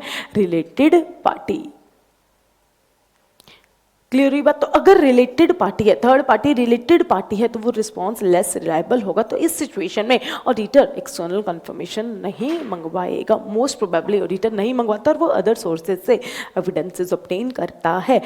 अब नॉलेज, अगर कंफर्मिंग पार्टी को नॉलेज नहीं है, अगर कंफर्मिंग पार्टी को नॉलेज नहीं है, आप जो इंफॉर्मेशन कंफर्म करना चाहते हो, अगर कंफर्मिंग पार्टी को उसकी नॉलेज ही नहीं है। फॉर एग्जाम्पल, एक्स लिमिटेड ने एक वेयर हाउस रेंट पे लिया हुआ है जहां वो अपने स्टॉक को रखते हैं, जहां वो अपने किसको रखते हैं? स्टॉक को रखते हैं। अब एक्स लिमिटेड उस स्टॉक की वैल्यू कंफर्म करना चाहता है, एक्स लिमिटेड का auditor valuation of stock confirm करना चाहता है कि उस स्टॉक की वैल्यू क्या है, और वो वेयर हाउस वाली पार्टी से पूछ रहा है, वेयर हाउस का जो ओनर है, जो वेयर हाउस का ओनर है, जो वेयर हाउस का मैनेजर है, उससे पूछ रहा है बताओ जो एक्स लिमिटेड का स्टॉक पड़ा है उसकी वैल्यू क्या है। वो कहेंगे हमें क्या पता उसकी वैल्यू क्या दिया है, हमें तो एज अ रेंट दिया हुआ, हमें तो ये बता सकते हैं कि हमसे वो अप्रॉक्स 50,000 रेंट हमें पर मंथ देते हैं, हम तो ज़्यादा से ज़्यादा ये बता सकते हैं, हमें क्या पता उस स्टॉक की वैल्यू क्या है। तो अगर जो इन्फॉर्मेशन आप कंफर्म करना चाहते हो, अगर कंफर्मिंग पार्टी को उसकी नॉलेज ही नहीं है तो आप एक्सटर्नल कंफर्मेशन नहीं मंगवाओगे। तो एक फैक्टर क्या है कि आपको देखना है कि कंफर्मिंग पार्टी को उस इंफॉर्मेशन की नॉलेज भी है या नहीं है। विलिंगनेस और एबिलिटी, कंफर्मिंग पार्टी की विलिंगनेस नहीं है, उसकी इच्छा नहीं है। गवर्नमेंट है, गवर्नमेंट कहती है हम क्यों रिप्लाई करें, हमारे पास टाइम नहीं, हमारे तो बहुत सारे अकाउंट बैलेंसेस है, नो प्लीज नो। तो उस पार्टी की क्या है, विलिंगनेस नहीं है, इच्छा नहीं है। और इसके बहुत सारे सब पॉइंट्स हैं जिसको अभी हम डिस्कस करेंगे। क्विकली आ जाइए अपना इससे 330 के सबसे 3 पॉइंट, ऑब्जेक्टिविटी, नॉलेज, एबिलिटी और willingness of the confirming parties. अब आ जाइए लास्ट पॉइंट एक बार, objectivity of intended confirming party. Objectivity of intended confirming party, objectivity of intended confirming, sorry एक second, objectivity of intended confirming party. If the confirming party is related party of the entity, तो वो response क्या होगा, less reliable होगा। Response क्या होगा, less reliable होगा। तो रीडर इस बात का ध्यान रखना जब आप एक्सटर्नल कंफर्मेशन को यूज करने के लिए डिसाइड कर रहे होगे। Knowledge of the subject matter, अगर कंफर्मिंग पार्टी को नॉलेज ही नहीं है, रिक्विजिट नॉलेज नहीं है, तो एविडेंसेस रिलायबल नहीं होंगे। एविडेंसेस तभी रिलायबल होंगे अगर कंफर्मिंग पार्टी को क्या है, रिक्विजिट नॉलेज है। फिर उसके बाद एबिलिटी और विलिंगनेस ऑफ इंटेंडेड पार्टी, उस पार्टी की एबिलिटी नहीं है, उन्हें जानकारी नहीं है, और उन्हें जानकारी नहीं है, उनकी एबिलिटी नहीं है, और उनकी इच्छा नहीं है, उनकी इच्छा नहीं है, उनकी विलिंगनेस नहीं है। सबसे पहला point, management may not accept responsibility for responding a confirmation request. For an example, custom department का वेयर हाउस, आप कस्टम का वेयर हाउस जो है, कस्टम डिपार्टमेंट का वेयर हाउस आप कभी एंटर करना, यू विल बी फीलिंग कि कहाँ आ गए, इतना बड़ा वेयर हाउस और सब क्लाइंट का स्टॉक पड़ा होता है, सभी क्लाइंट की गुड्स वहाँ पड़ी होती हैं, जिनकी इम्पोर्ट ड्यूटी के कारण काफ़ी गुड्स वहाँ होती है, और बहुत बहुत बड़ा वेयर हाउस होता है। कस्टम के वेयर हाउस में गुड्स पड़ी हैं और आप कस्टम डिपार्टमेंट को कह रहे हो, कस्टम डिपार्टमेंट के वेयर हाउस के मैनेजर को कह रहे हो हमें कंफर्म करके दो, हमें कंफर्म करके दो। वो कहते हैं हमारी रिस्पॉन्सिबिलिटी नहीं है, लिव इट। तो जो कंफर्मिंग पार्टी है वो खुद की रिस्पॉन्सिबिलिटी ही नहीं समझती, वो कहती है मैं नहीं रिप्लाई कर सकती, मेरी रिस्पॉन्सिबिलिटी नहीं है आपको रिप्लाई करना। अगर हम ऐसे ऐसे रिप्लाई करने लग जाए तो हम तो सारा दिन इसी में ही लगे रह जाएंगे। तो अल्टीमेटली थर्ड पार्टी अपनी कंफर्मिंग पार्टी रिस्पॉन्डिंग की लाइबिलिटी रिस्पॉन्सिबिलिटी नहीं एक्सेप्ट करती। टू कॉस्टली और टाइम कंज्यूमिंग, थर्ड पार्टी को लगता है कि मेरे लिए रिस्पॉन्ड करना बहुत ज़्यादा क्या हो जाएगा, कॉस्टली और टाइम कंज्यूमिंग हो जाएगा। फॉर एग्जांपल, आपने वेयर हाउस किस पे लिया हुआ है, रेंट पे लिया हुआ है, वहाँ आपका क्या पड़ा है, स्टॉक पड़ा है, वहाँ आपका स्टॉक पड़ा है। अब आपके स्टॉक में एक जगह पर 1000 क्वांटिटी पड़ी है छोटी छोटी, एक पड़ी है 500 क्वांटिटी छोटे छोटे, फिर एक है 300 क्वांटिटी छोटी छोटी, फिर एक है 200 क्वांटिटी छोटी छोटी, फिर एक है 50 क्वांटिटी छोटी छोटी। और आपने वेयर हाउस लिया हुआ है रेंट पे, वहाँ क्या है, बहुत सारी छोटी छोटी गुड्स पड़ी हैं, आपकी छोटी छोटी गुड्स पड़ी हैं, और बहुत टाइप की गुड्स पड़ी हैं, बहुत टाइप की गुड्स पड़ी हैं, और बहुत स्मॉल गुड्स पड़ी हैं। अब आप वेयर हाउस रेंट के मैनेजर को कह रहे हो प्लीज़ आप हमें बताओ कि इनका स्टॉक कितना पड़ा है, इनका स्टॉक कितना पड़ा है, आप हमें स्टॉक बताओ कि स्टॉक की क्वांटिटी कितनी पड़ी है। तो अब स्टॉक मैनेजर कहता कि अगर मुझे इसको काउंट करना हो ना, मुझे तो एक तो पर्सन रखना पड़ेगा जो इसको काउंट करेगा, मेरा बहुत ज़्यादा क्या लग जाएगा, टाइम लग जाएगा, और मेरी बहुत ज़्यादा क्या लग जाएगी, कॉस्ट लग जाएगी, मैं तो रिस्पॉन्ड नहीं कर सकता। तो अगर आपको लगता है कि थर्ड पार्टी की मतलब कंफर्मिंग पार्टी को रिस्पॉन्ड करने में बहुत ज़्यादा क्या लग जाएगी, कॉस्ट और टाइम, तो आपको लगेगा कि उस पार्टी वो कंफर्मिंग पार्टी रिस्पॉन्ड नहीं करेगी। Potential legal liability, for an example, आपने एक्स लिमिटेड ने गुड सेल की वाई लिमिटेड को, अब वाई लिमिटेड को इन्होंने गुड सेल्स की 10,000 प्रोडक्ट ऑफ 1 लाख। अब वो गुड्स डिलीवर हो गए वाई लिमिटेड पे। अब वाई लिमिटेड कह रही है कि हमारे पास 4000 डिफेक्टिव गुड्स आए हैं, हमारे पास 4000 डिफेक्टिव गुड्स आए हैं, हम आपको इसकी पेमेंट नहीं नहीं करेंगे, हम आपको 40,000 की पेमेंट नहीं करेंगे, हम आपको 60,000 की पेमेंट करेंगे, हम आपको 60,000 की पेमेंट करेंगे। इनको भी पता है कि अल्टीमेटली इसके बैलेंस कितना है, 1 लाख है, बैलेंस कितना है, 1 लाख है, लेकिन अभी डिस्प्यूट चल रहा है कि हम आपको 60,000 पे करेंगे क्योंकि 40,000 की हमारे पास डिफेक्टिव गुड्स आई हैं। अब वाई लिमिटेड से एक्स लिमिटेड का ऑडिटर कंफर्म करना चाहता है, अब वो कंफर्म करेगा तो इसने वाई लिमिटेड को डर है कि अगर मैं सच बता दूं कि मुझे देने 1 लाख थे, मुझे देने 1 लाख हैं, बट अभी ऐसे ऐसे डिस्प्यूट चल रहा है, तो उसको लगता है कि उसके ऊपर क्या आ जाएगी, लीगल लाइबिलिटी आ जाएगी, फिर तो मुझे 1 लाख ही देने पड़ेंगे अगर मैंने ऑडिटर को ऐसे रिस्पॉन्ड कर दिया। तो अगर थर्ड पार्टी को लगता है कि मेरे ऊपर क्या आ जाएगी, लीगल लाइबिलिटी आ जाएगी, मेरे ऊपर क्या आ जाएगी, लीगल लाइबिलिटी आ जाएगी, अगर मैंने क्या किया, रिस्पॉन्ड किया। ट्रांजैक्शन किसमें, डिफरेंट करेंसीज में। फॉर एग्जांपल आपका एक स्टॉक ब्रोकर है जो आपके बिहाफ पे शेयर परचेज करता है, अब इसने आपके बिहाफ पे 15 कंट्री से शेयर परचेज किए हुए, यूएस की किसी कंपनी से शेयर परचेज किए हुए हैं, यूएस की किसी कंपनी से शेयर परचेज किए हुए, नीदरलैंड की किसी कंपनी से शेयर परचेज किए हुए हैं, स्विट्जरलैंड की कोई कंपनी से शेयर परचेज किए हुए हैं, दुबई की कोई कंपनी से शेयर परचेज किए हुए हैं, साउथ अफ्रीका की कोई कंपनी से शेयर परचेज किए हुए हैं, और क्या कहते हैं इटली की कोई कंपनी से, फ्रांस की कोई कंपनी से, फ्रांस से इन्होंने किए हुए हैं, इटली से इन्होंने किए हुए हैं, उन्होंने बहुत सारे कंट्रीज है, रशिया से किए हुए हैं, बहुत सारे कंट्रीज के कंपनीज के शेयर्स इन्होंने आपके लिए परचेज किए हुए हैं। अब आप कंफर्म करना चाहते हो स्टॉक ब्रोकर से, बताओ आपके पास एक्स लिमिटेड की या मिस्टर एक्स की कितनी इन्वेस्टमेंट आपके पास है। अल्टीमेटली उसको तो बहुत ज़्यादा क्या होगा, एक एक करेंसी में कन्वर्ट करना पड़ेगा, उसकी पहले वैल्यू देखनी पड़ेगी कि हर शेयर की वैल्यू क्या है, पहले तो उसको हर शेयर की वैल्यू देखनी पड़ेगी और फिर उसकी करेंसी में वैल्यू होगी, फिर उसको डिफरेंट करेंसी को मल्टीप्लाई करना पड़ेगा। उस देखो सबसे पहले तो शेयर की वैल्यू देखनी पड़ेगी कि शेयर कितने का है, ठीक है, बता दिया कि $5 का है, समथिंग लाइक दैट, ठीक है।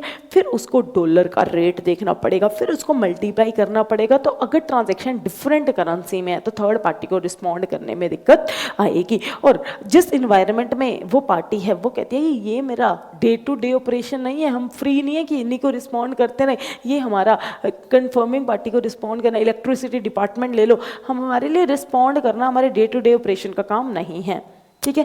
या फिर कंफर्मिंग पार्टी रिस्पॉन्ड ही नहीं करेगी, या कंफर्मिंग पार्टी कैजुअल मैनर में रिस्पॉन्ड करेगी जिस पे आपको रिलाई नहीं होगा। फॉर एन एग्जाम्पल गवर्नमेंट के केस में आप कंफर्मेशन भेज दो, 5-5 साल तक रिप्लाई नहीं आते, तो आपको लगता है कि थर्ड पार्टी रिस्पॉन्ड ही नहीं करेगी, गवर्नमेंट है, रिस्पॉन्ड नहीं आएगा, या फिर आएगा तो बहुत कैजुअल मैनर में रिस्पॉन्ड आएगा। कैजुअल मैनर समझते हो कि फोन पे ही बता देंगे हाँ जी बैलेंस कितना हो, कहेंगे हाँ 2,000 रुपया, ठीक है खत्म।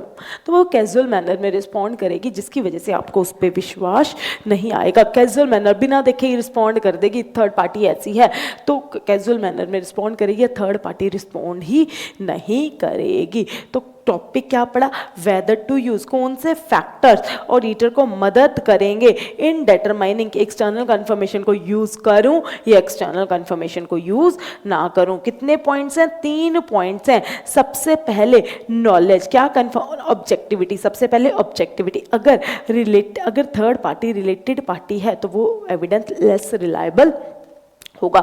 नॉलेज, अगर कंफर्मिंग पार्टी को नॉलेज ही नहीं है, देखो एविडेंसेस, एक्सटर्नल कंफर्मेशन का एविडेंस तभी रिलायबल होगा अगर कंफर्मिंग पार्टी को इसकी क्या है, नॉलेज, या फिर एबिलिटी और willingness of confirming party.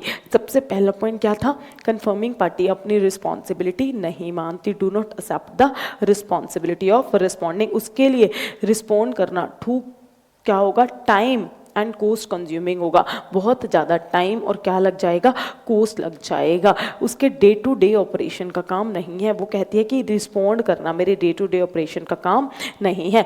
Third party respond ही नहीं करेगी या फिर वो कैजुअल मैनर में रिस्पॉन्ड करेगी, थर्ड पार्टी रिस्पॉन्ड ही नहीं करेगी या फिर वो कैजुअल मैनर में रिस्पॉन्ड करेगी।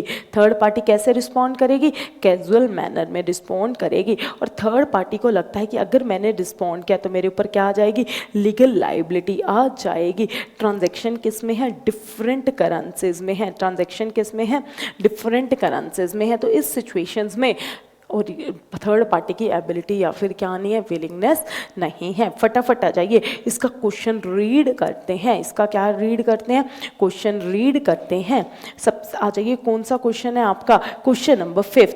स्टेट द फैक्टर्स जो ऑडिटर को असिस्ट करते हैं इन डिटरमाइनिंग कि एक्सटर्नल कंफर्मेशन को यूज करें या एक्सटर्नल कंफर्मेशन को यूज ना करें। State the factors assisting the auditor in determining use of external confirmation procedures. तो 3 पॉइंट, ऑब्जेक्टिविटी, नॉलेज, विलिंगनेस, और उसके फिर विलिंगनेस के सब पॉइंट, विलिंगनेस के सब पॉइंट। अब हमारा ऐसे 505 क्या हो गया, कंप्लीट हो गया। ऐसे 505 कंप्लीट हो गया। और जो 2 टॉपिक ऐसे 330 के पेंडिंग से relating to external confirmation, that was areas and कि वेदर टू यूज की एक्सटर्नल कंफर्मेशन को यूज करने में ऑडिटर कौन से फैक्टर्स को कंसीडर करेगा, ऑडिटर कौन से फैक्टर्स को कंसीडर करेगा।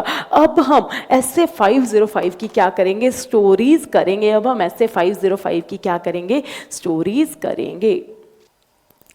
अब करते हैं अपनी पहली स्टोरी। तो मैं पहले आपको बता देती हूँ कि हम कौन कौन सी स्टोरीज करेंगे, हम कौन कौन सी स्टोरीज करेंगे। हम ऐसे 505 में 4 स्टोरीज करेंगे। 2 तो ऐसे 330 की होगी, बट टोटल एक्सटर्नल कंफर्मेशन में हम कौन कौन सी स्टोरीज करेंगे। सबसे पहले हम स्टोरी करेंगे negative confirmation request, NCR, negative confirmation request, कि कब कौन सी 4 कंडीशन है जब प्रेजेंट होंगी, जब ऑडिटर एनसीआर का यूज करेगा। तो नेगेटिव कंफर्मेशन रिक्वेस्ट के लिए हम वो 4 कंडीशंस को लर्न करेंगे। दूसरी हम स्टोरी करेंगे डिजाइनिंग कंफर्मेशन रिक्वेस्ट, कि ऑडिटर कौन से फैक्टर्स को कंसीडर करेगा जब ऑडिटर डिजाइन करेगा कंफर्मेशन रिक्वेस्ट। थर्ड क्वेश्चन करेंगे एरियाज, कहां एक्सटर्नल कंफर्मेशन को यूज किया जाता है, एरियाज वेयर एक्सटर्नल कंफर्मेशन में भी यूज। और ऐसे कौन से फैक्टर्स हैं जो ऑडिटर को असिस्ट करते हैं in determining whether to use external confirmation, whether to use external confirmation. तो हम इन 4 टॉपिक्स में हम क्या करेंगे, ऐसे 505 के हम इन 4 टॉपिक्स में स्टोरीज को लर्न करेंगे। तो सबसे पहले स्टोरी करते हैं एनसीआर वाली, मतलब नेगेटिव कंफर्मेशन रिक्वेस्ट की कौन सी 4 कंडीशन प्रेजेंट होंगी जब ऑडिटर एक्सटर्नल कंफर्मेशन का यूज करेगा। तो स्टोरी का नाम भी क्या है, एनसीआर वाली। NCR is equal to negative confirmation request. Story का नाम भी क्या है, एनसीआर वाली। स्टोरी का नाम क्या है, एनसीआर वाली। तो NCR is equal to negative confirmation request.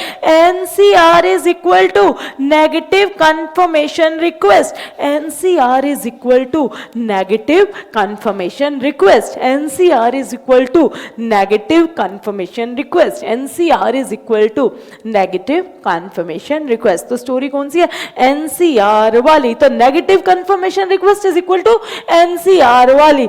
Negative confirmation request is equal to NCR वाली। Negative confirmation request is equal to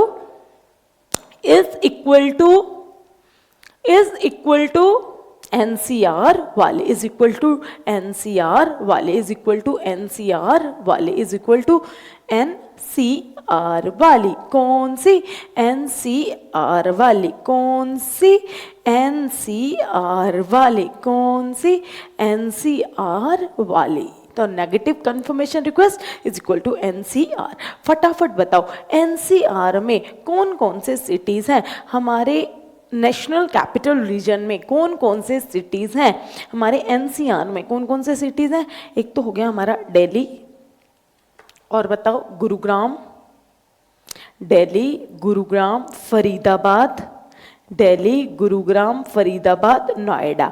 Delhi, Gurugram, Faridabad, Noida. Delhi, Gurugram, Faridabad, Noida. NCR में कौन कौन से सिटीज है, दिल्ली, गुरुग्राम, फरीदाबाद, नोएडा। कौन कौन से हैं, दिल्ली, गुरुग्राम, फरीदाबाद, नोएडा। तो NCR के कौन कौन से सिटीज हैं, NCR में कौन कौन से सिटीज हैं, दिल्ली, गुरुग्राम, फरीदाबाद, नोएडा। देखो दिल्ली में रहने का बहुत ज़्यादा क्या है, रिस्क। अभी काफ़ी न्यूज़ आ रही थी कुछ टाइम पहले, आपने भी सुना होगा कि दिल्ली की जो एयर है, दिल्ली की जो हवा है, दिल्ली की जो हवा है, दिल्ली का जो वातावरण है, इट इज़ वेरी पॉल्यूटेड। वहाँ बहुत ज़्यादा पॉल्यूटेड है। तो दिल्ली में रहने का रिस्क है। दिल्ली में रहने का क्या है, रिस्क, क्योंकि वहाँ की हवा शुद्ध नहीं है। तो दिल्ली में रहने का क्या है, रिस्क। दिल्ली में रहने का क्या है, रिस्क। दिल्ली में रहने का क्या है, रिस्क। इस रिस्क को कम करने के लिए हमें हमें पोल्यूशन को क्या करना पड़ेगा, कंट्रोल। इस रिस्क को कम करने के लिए हमें पोल्यूशन को क्या करना पड़ेगा, कंट्रोल। दिल्ली में रहने का क्या है, रिस्क। इस रिस्क को कम करने के लिए हमें पोल्यूशन को क्या करना पड़ेगा, कंट्रोल। दिल्ली में रहने का क्या है, रिस्क। रिस्क को कम करने के लिए हमें पोल्यूशन को क्या करना पड़ेगा, कंट्रोल। तो अगर रिस्क कम है, कंट्रोल से आपको sufficient and appropriate audit evidence मिल गए हैं, तो दिल्ली में रहने का क्या है, रिस्क। रिस्क को कम करने के लिए हमें पोल्यूशन को क्या करना पड़ेगा, कंट्रोल। गुरुग्राम ना, आपको पता होगा गुरुग्राम में क्या है, गुरुग्राम में द बिगेस्ट मॉल गुरुग्राम में है, आपका एम्बियंस मॉल गुरुग्राम में है, और क्या कहते हैं आपका किंगडम ऑफ ड्रीम्स। तो वहाँ ना काफ़ी कुछ है घूमने के लिए।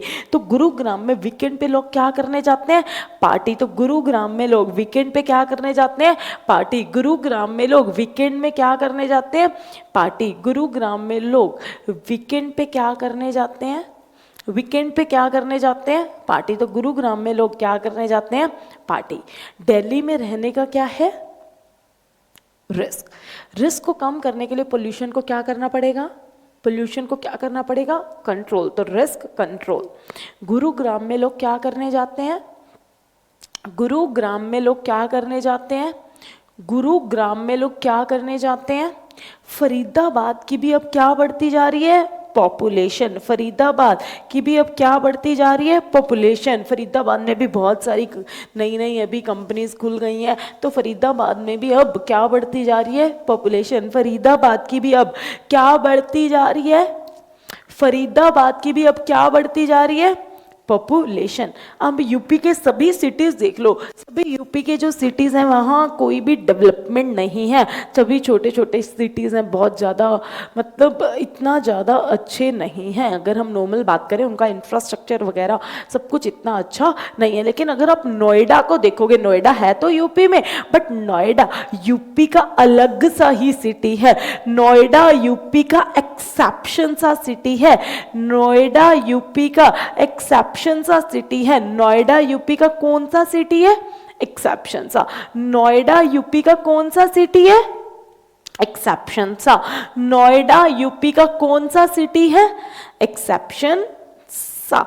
तो negative confirmation request is equal to, negative confirmation request is equal to NCR, is equal to NCR। तो NCR कौन सी स्टोरी है, नेगेटिव कंफर्मेशन रिक्वेस्ट वाली। अगर पेपर में आ जाए नेगेटिव कंफर्मेशन रिक्वेस्ट, तो आपके माइंड में क्या आना चाहिए, NCR वाली। दिल्ली में रहने का क्या है, रिस्क। रिस्क को कम करने के लिए पोल्यूशन को क्या करना पड़ेगा, कंट्रोल।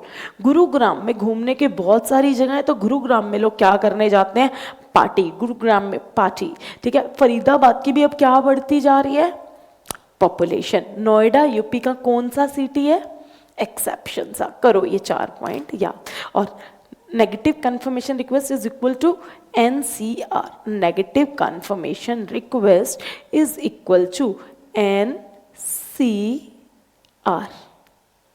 ठीक है, करो याद।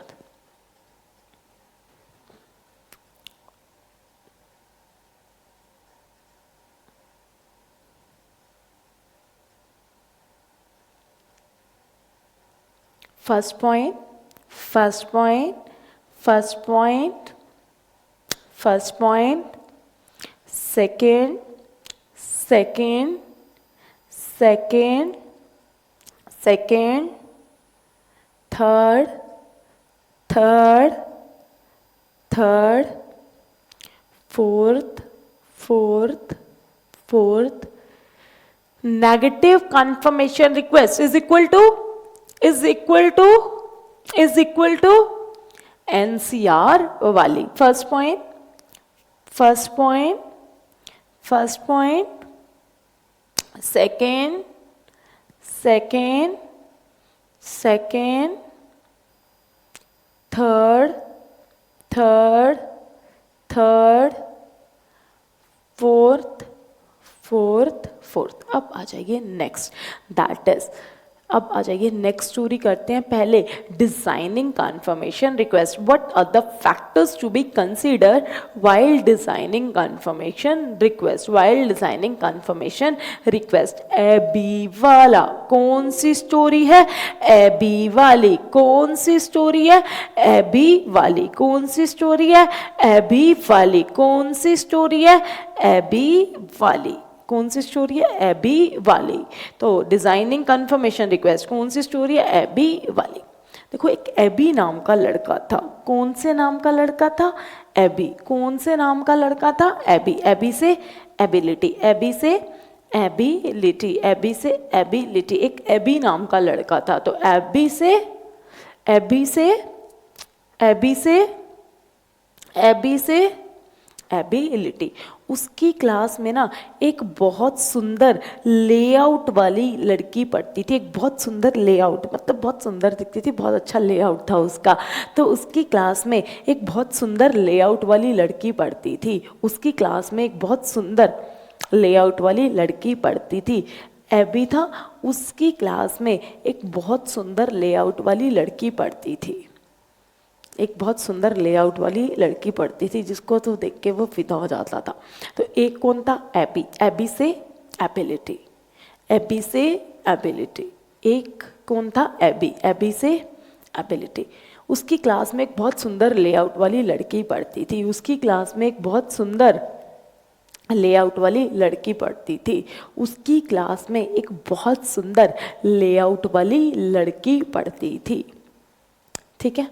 और वो रिस्क उठाकर उसकी गली में उसके क्या करने जाता था? दर्शन। शाम को रिस्क उठाकर उस लड़की के गली में क्या करने जाता था?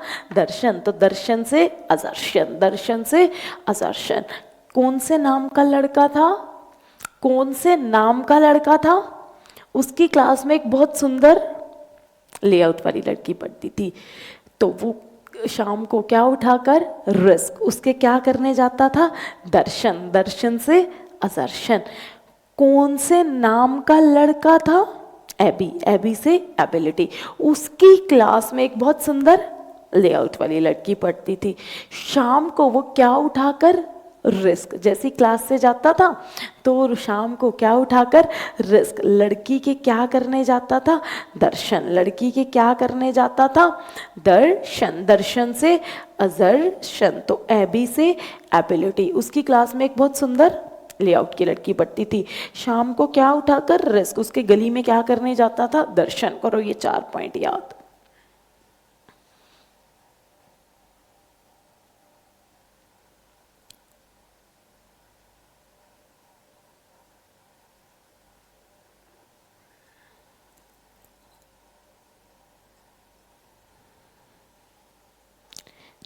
फटाफट बताओ कौन से नाम का लड़का था? कौन से नाम का लड़का था? कौन से नाम का लड़का था? उसकी क्लास में एक बहुत सुंदर, उसकी क्लास में एक बहुत सुंदर। शाम को क्या उठाकर? शाम को क्या उठाकर उसके क्या करने जाता था?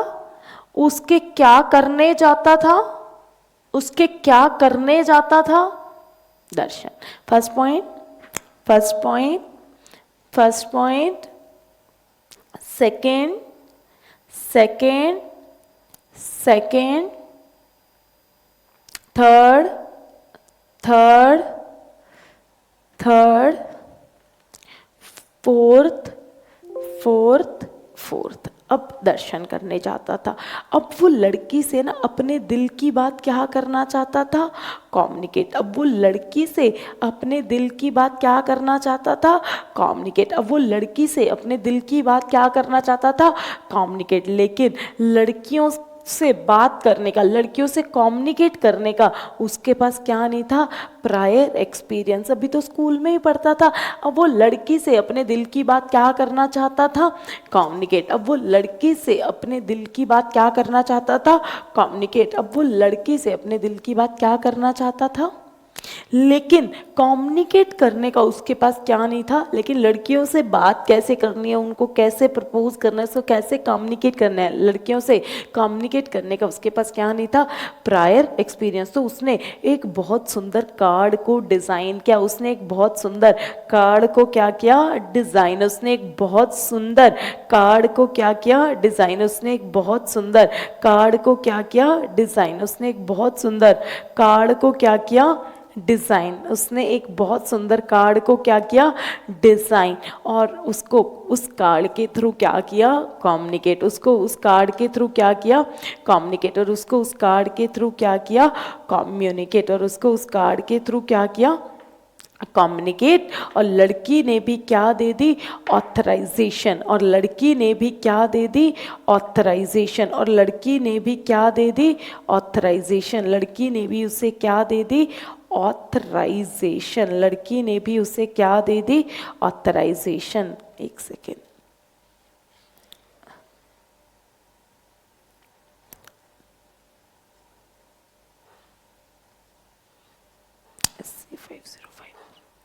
चलो दोबारा से, कौन था, एबी, कौन था, एबी, कौन था, एबी, कौन था, एबी, ठीक है। और एबी के पास, एबी की क्लास में एक बहुत सुंदर लेआउट की क्या पढ़ती थी, लड़की पढ़ती थी, एक बहुत सुंदर लेआउट की क्या पढ़ती थी, एक बहुत सुंदर लेआउट वाली कौन पढ़ती थी, लड़की पढ़ती थी, एक बहुत सुंदर लेआउट वाली कौन पढ़ती थी, लड़की पढ़ती थी।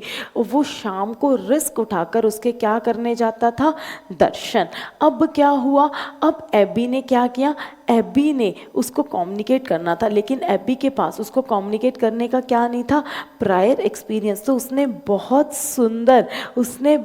सुंदर क्या बनाया, कार्ड, और बहुत सुंदर कार्ड को क्या किया, डिज़ाइन, उसने बहुत सुंदर कार्ड को, देखो उसके पास लड़कियों को कम्युनिकेट करने का क्या नहीं था, प्रायर एक्सपीरियंस, उसके पास लड़कियों को कम्युनिकेट करने का क्या नहीं था, प्रायर एक्सपीरियंस। तो उसने एक बहुत सुंदर क्या बनाया, कार्ड, और उससे अपने दिल की बात क्या कर दी, कम्युनिकेट। और लड़की ने भी क्या दे दी, ऑथराइजेशन, लड़की ने भी क्या दे दी, ऑथराइजेशन, लड़की ने भी क्या दे दी, ऑथराइजेशन, लड़की ने भी क्या दे दी, ऑथराइजेशन। दोबारा से, कौन था, एबी, कौन था, एबी, उसके पास लड़कियां उसके क्लास में एक बहुत सुंदर लेआउट की क्या पढ़ती थी, लड़की पढ़ती थी। शाम को वो रिस्क उठाकर उसके क्या करने जाता था, दर्शन। अब वो लड़की से अपने दिल की बात क्या करना चाहता था, कम्युनिकेट, लेकिन कम्युनिकेट करने का उसके पास क्या नहीं था, प्रायर एक्सपीरियंस। तो उसने डिज़ाइन किया एक बहुत अच्छा कार्ड, उसने डिज़ाइन किया एक बहुत अच्छा कार्ड, और उस कार्ड के थ्रू उसने लड़की से क्या किया, कम्युनिकेट, उस कार्ड के थ्रू उसने लड़की से क्या किया, कम्युनिकेट, और लड़की ने भी क्या दे दी, authorisation.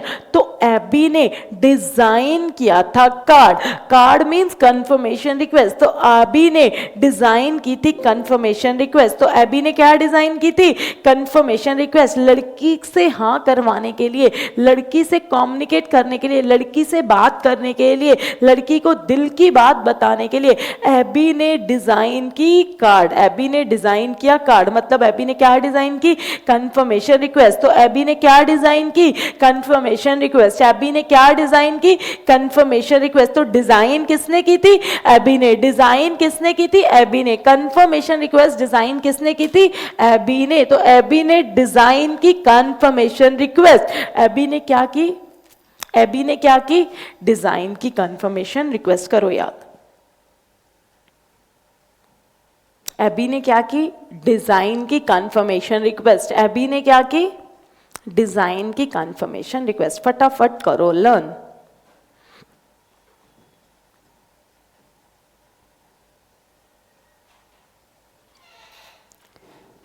First point, first point, first point, second, second, second, second, third, third, third, fourth, fourth, fourth, fifth, fifth, fifth, sixth, sixth, sixth, and the last and the last that was authorisation.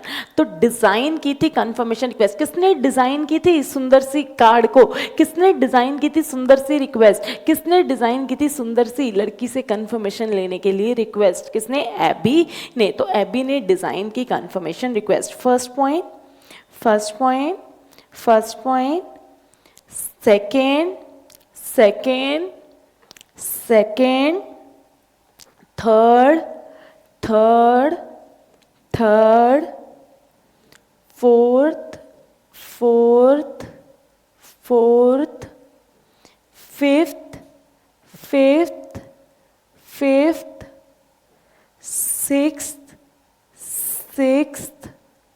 Sixth and the last authorisation. अब आ जाइए areas where external confirmation में भी used. अब कौन सी story कर रहे हैं, एरियाज वेयर एक्सटर्नल कंफर्मेशन में भी used, areas where external confirmation में भी यूज्ड। कौन से एरियाज में एक्सटर्नल कंफर्मेशन का यूज किया जाता है, कौन सी स्टोरी कर रहे हैं, टेकफेब वाली। कौन सी, टेकफेब एक्सपोर्ट्स प्राइवेट लिमिटेड, टेकफेब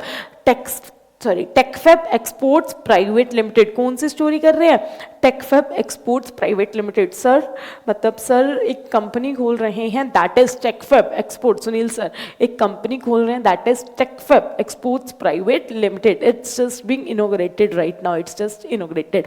तो एक फैक्ट्री खोल रहे हैं, एक कंपनी खोल रहे हैं that is Techfab exports private limited, जो क्या बनाती है, पीपी बैग्स बनाती है, जो क्या बनाती है, पीपी बैग्स बनाती है, जो क्या बनाती है, पीपी बैग्स बनाती है।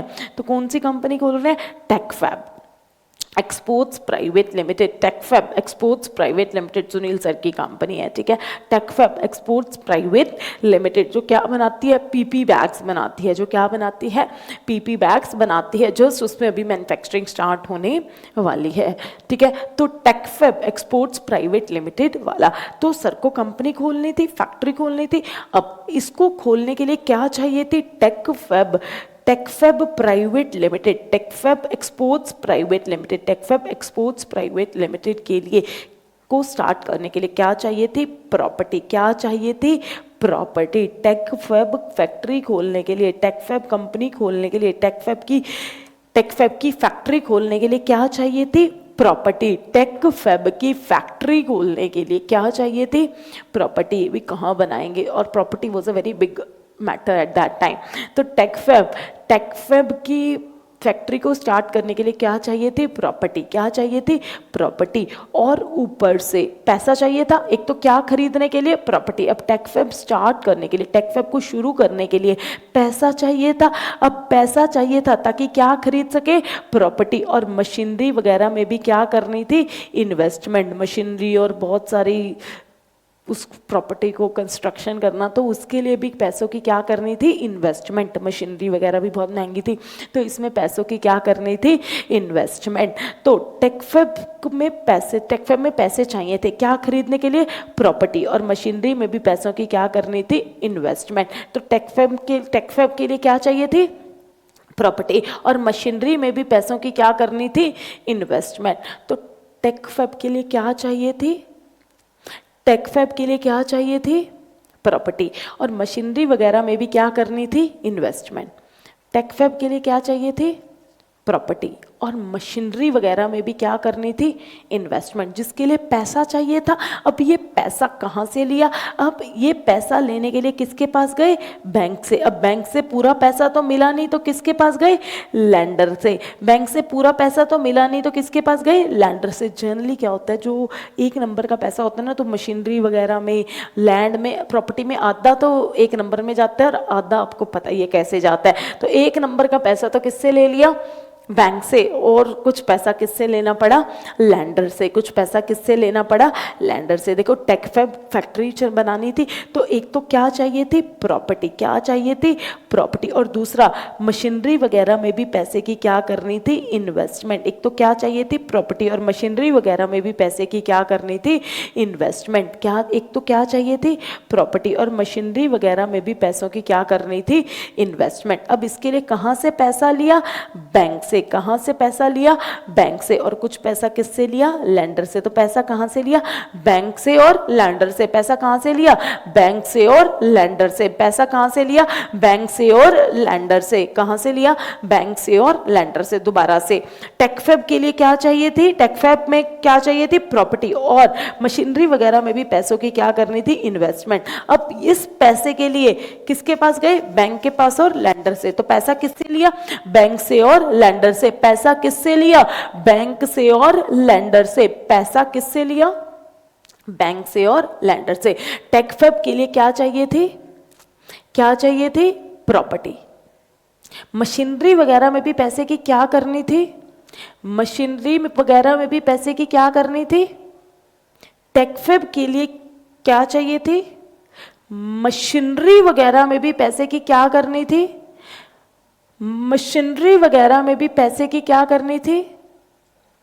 अब इसके लिए पैसा किससे लेने गए, किससे लिया पैसा, बैंक से और लैंडर से। किससे पैसा लिया, बैंक से और लैंडर से, और काम शुरू कर दिया। जैसे काम शुरू किया, क्या बन गई, इन्वेंट्री। क्या बन गई, इन्वेंट्री। अब उस इन्वेंट्री को बेचा, अब उस इन्वेंट्री को मतलब पहले तो खरीदा होगा और फिर बेच, तो क्या तैयार कर दी, इन्वेंट्री। क्या तैयार कर दी, इन्वेंट्री। फैक्ट्री शुरू हो गई तो क्या तैयार कर दी, इन्वेंट्री। इन्वेंट्री को बनाने के बाद उसको सेल की होगी, बेचा होगा उसको, तो क्या खड़े होगे, अकाउंट रिसीवेबल एंड पेबल। क्या खड़े होगे, account receivable and account payable. तो इन्वेंट्री को बेचने और खरीदने से क्या खड़े होगे, account receivable and account payable. क्या खड़े होगे, account receivable and account payable. देखो टेकफेब, टेकफेब को शुरू करने के लिए क्या चाहिए थी, प्रॉपर्टी, और ऊपर से मशीनरी वगैरह में भी क्या करनी थी, इन्वेस्टमेंट।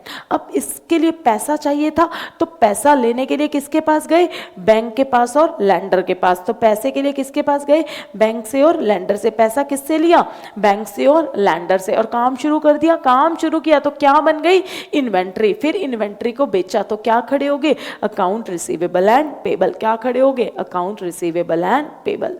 करो एक बार ये याद। टेकफेब के लिए क्या चाहिए थी, क्या चाहिए थी, ऊपर से मशीनरी में भी पैसे की क्या करनी थी, क्या करनी थी। अब पैसा चाहिए तो पैसे के लिए किसके पास गए, किसके पास गए, कुछ पैसा तो किससे लिया और कुछ पैसा किससे लिया, जैसे काम शुरू कर दिया। काम शुरू किया तो क्या तैयार हो गई, क्या तैयार हो गई, इन्वेंट्री। फिर इन्वेंट्री को बेचा तो क्या खड़े हो गए, क्या खड़े हो गए, account receivable and account payable. अब सुनना, अब जब टेकफेब वाले पैसे लेने गए, अब टेकफेब जब बैंक और लैंडर से पैसा लेने गए तो टेकफेब को बैंक और लैंडर कहते हैं हम पैसा तब तक नहीं देंगे जब तक आप एरिया के लोगों के, जब तक आप पास के एरिया के लोगों से हमें क्या नहीं दिलवा के दोगे, कंफर्मेशन, कि आपके एरिया के लोग कंफर्म करें कि हाँ ये पैसा वापस कर देंगे। तो बैंक और लैंडर कहता कि आपको टेकफेब को कहा कि पैसे चाहिए तो पहले एरिया के लोगों से क्या दिलवाओ, कंफर्मेशन। पहले एरिया के लोगों से क्या दिलवाओ, कंफर्मेशन। पहले एरिया के लोगों से क्या दिलवाओ, कंफर्मेशन। तो टेकफेब ने पैसा लेने के लिए एरिया के लोगों से क्या दिलवाई, कंफर्मेशन। तो टेकफेब ने पैसा लेने के लिए एरिया के लोगों से क्या दिलवाई, कंफर्मेशन। तो टेकफेब ने पैसा लेने के लिए एरिया के लोगों से क्या दिलवाई, कंफर्मेशन। तो एरिया के लोगों से कंफर्मेशन किसने दिलवाई थी, टेकफेब ने। एरिया के लोगों से कंफर्मेशन किसने दिलवाई थी, टेकफेब ने। एरिया के लोगों से कंफर्मेशन किसने दिलवाई थी, टेकफेब ने। तो एरियाज ऑफ एक्सटर्नल कंफर्मेशन कौन सी स्टोरी है, कौन सी स्टोरी है, टेकफेब वाले। तो एरिया के लोगों से कंफर्मेशन दिलवाई थी टेकफेब ने। तो टेकफेब ने पैसे लेने के लिए एरिया के लोगों से क्या दिलवाई थी, कंफर्मेशन। तो एरिया के लोगों से कंफर्मेशन किसने दिलवाई थी, टेकफेब ने। किसने दिलवाई थी, टेकफेब ने। करो याद।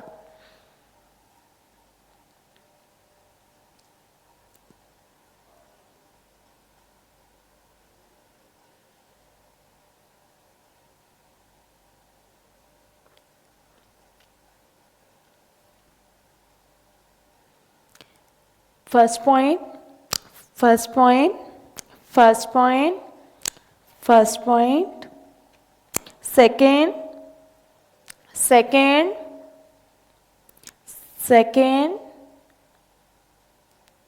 Third,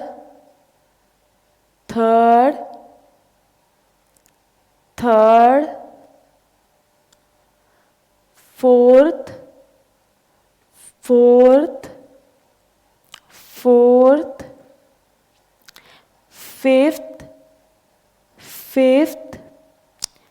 fifth, sixth, seventh, account payable. तो टेक फेब ने एरियाज के लोगों से क्या दिलवाई थी? कंफर्मेशन। तो एरिया के लोगों से कंफर्मेशन किसने दिलवाई थी? एरिया के लोगों से कंफर्मेशन किसने दिलवाई थी? टेक फेब ने। तो first point, second,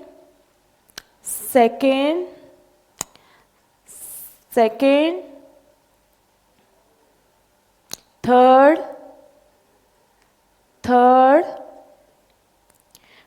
fourth, fifth, sixth, and the last that is account payable, अब आ जाइए लास्ट स्टोरी किस पे है? Last story of essay 505 that is factors assisting the auditor in determining the use of external confirmation। तो use of external confirmation Mary Kom वाला कौन सा? मैरी कॉम वाला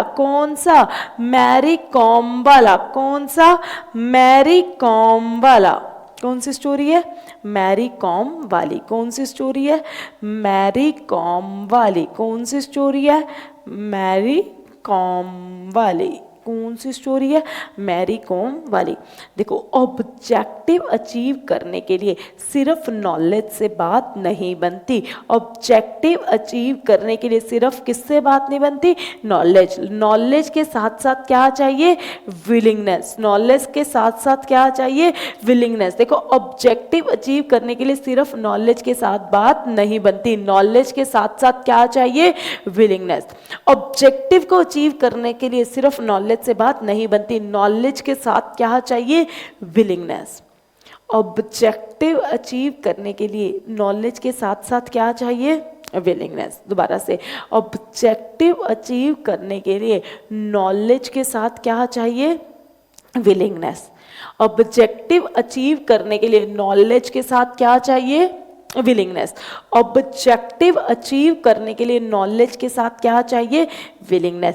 तो मैरी कॉम ने अपना ऑब्जेक्टिव अचीव करने के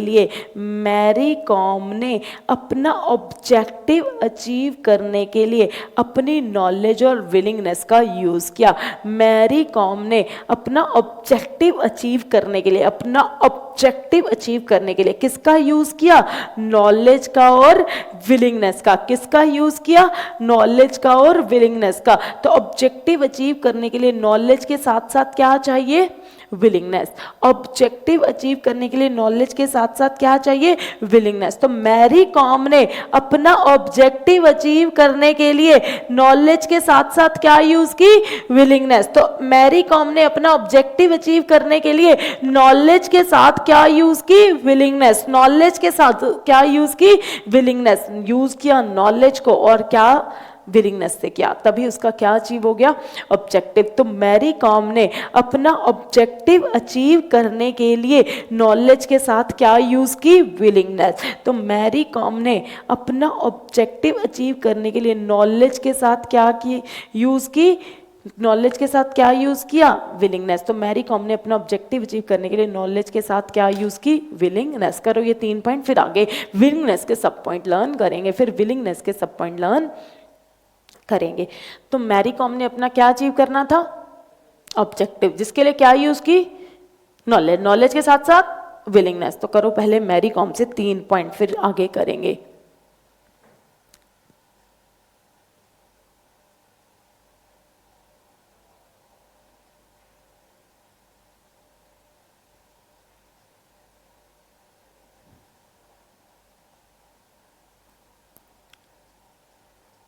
first point, first point, first point, first point, second, second, second, second, third, third, third, third. Mary Kom ने क्या अचीव करना था? क्या अचीव करना था? जिसके लिए उसने अपनी क्या यूज की? जिसके लिए उसने अपनी क्या यूज की? नॉलेज के साथ साथ क्या यूज की? विलिंगनेस। अब चलते हैं मैरी कॉम के परिवार, मैरी कॉम के फादर मदर। मैरी कॉम के कौन? Father mother. मैरी कॉम के कौन? Father mother. अब विलिंगनेस के सब पॉइंट लर्न करते हैं। मैरी कॉम ने तो अपना क्या अचीव करना था? ऑब्जेक्टिव। मैरी कॉम अपना क्या अचीव कर पाई? ऑब्जेक्टिव, क्योंकि उसने ऑब्जेक्टिव अचीव करने के लिए नॉलेज के साथ क्या यूज की? विलिंगनेस। नॉलेज के साथ क्या यूज की? विलिंगनेस। अब चलते हैं मैरी कॉम का परिवार, मैरी कॉम की फैमिली। फैमिली में कौन? Father mother. फैमिली में कौन? Father mother. मैरी कॉम में फैमिली में कौन? Father mother. मैरी कॉम की फैमिली में कौन? Father mother. देखो उसके फादर किसान थे, आप देख लेना, मैरी कॉम के फादर किसान थे और बिल्कुल कैजुअल मैनर में रहते थे। मैरी कॉम के फादर बिल्कुल किस में रहते थे? कैजुअल मैनर में। मैरी कॉम के फादर किस में रहते थे? कैजुअल मैनर में। मैरी कॉम के फादर किस में रहते थे? किसान थे, तो बिल्कुल साधे, सिंपल साधे कैसे रहते थे? कैजुअल मैनर में। मैरी कॉम के फादर कैसे रहते थे? कैजुअल मैनर में। मैरी कॉम के फादर कैसे रहते थे? कैजुअल मैनर में, क्योंकि उनके ऊपर से उनके ऊपर क्या चल रही थी? Legal liability. उनके ऊपर एक केस चल रहा था, मतलब उनके एक तो कैसे किसान थे, बिल्कुल कैजुअल मैनर में रहते थे, ऊपर से उनके ऊपर एक क्या चल रही थी? ऊपर से उनके ऊपर एक क्या चल रही थी? ऊपर से उनके ऊपर एक क्या चल रही थी? Legal liability. उनके ऊपर एक क्या चल रही थी? Legal liability. क्या चल रही थी? Legal liability. दोबारा से, मैरी कॉम के फादर बिल्कुल कैसे रहते थे? साधारण, मतलब कैसे रहते थे? कैजुअल मैनर में। कैसे रहते थे? कैजुअल मैनर में। ऊपर से उनके ऊपर एक क्या चल रही थी? ऊपर से उनके ऊपर एक क्या चल रही थी? ऊपर से उनके ऊपर एक क्या चल रही थी? लीगल लायबिलिटी, जिसकी वजह से किसकी कमी थी? करेंसी की। जिसकी वजह से किसकी कमी थी? करेंसी की। जिसकी वजह से उनके पास किसकी कमी थी? करेंसी की। जिसकी वजह से उनके पास किसकी कमी थी? करेंसी की। जिसकी वजह से उनके पास किसकी कमी थी?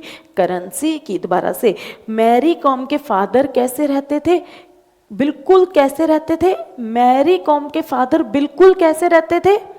कैजुअल मैनर में। ऊपर से उनके ऊपर एक क्या चल रही थी? ऊपर से उनके ऊपर एक क्या चल रही थी? ऊपर से उनके ऊपर एक क्या चल रही थी? Legal liability. जिसकी वजह से उनके पास किसकी कमी थी? जिसकी वजह से उनके पास किसकी कमी थी? जिसकी वजह से उनके पास किसकी कमी थी? करेंसी की। किसकी कमी थी? करेंसी की। पहले 3 पॉइंट याद करो। मैरी के फादर, मैरी कॉम के फादर बिल्कुल कैसे रहते थे?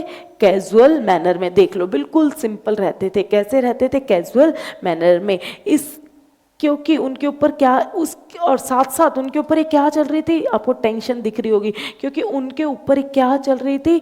Legal liability. जिसकी वजह से उनके पास किसकी कमी थी? जिसकी वजह से उनके पास किसकी कमी थी? करेंसी की। तो ये 3 पॉइंट याद करो पहले फादर से।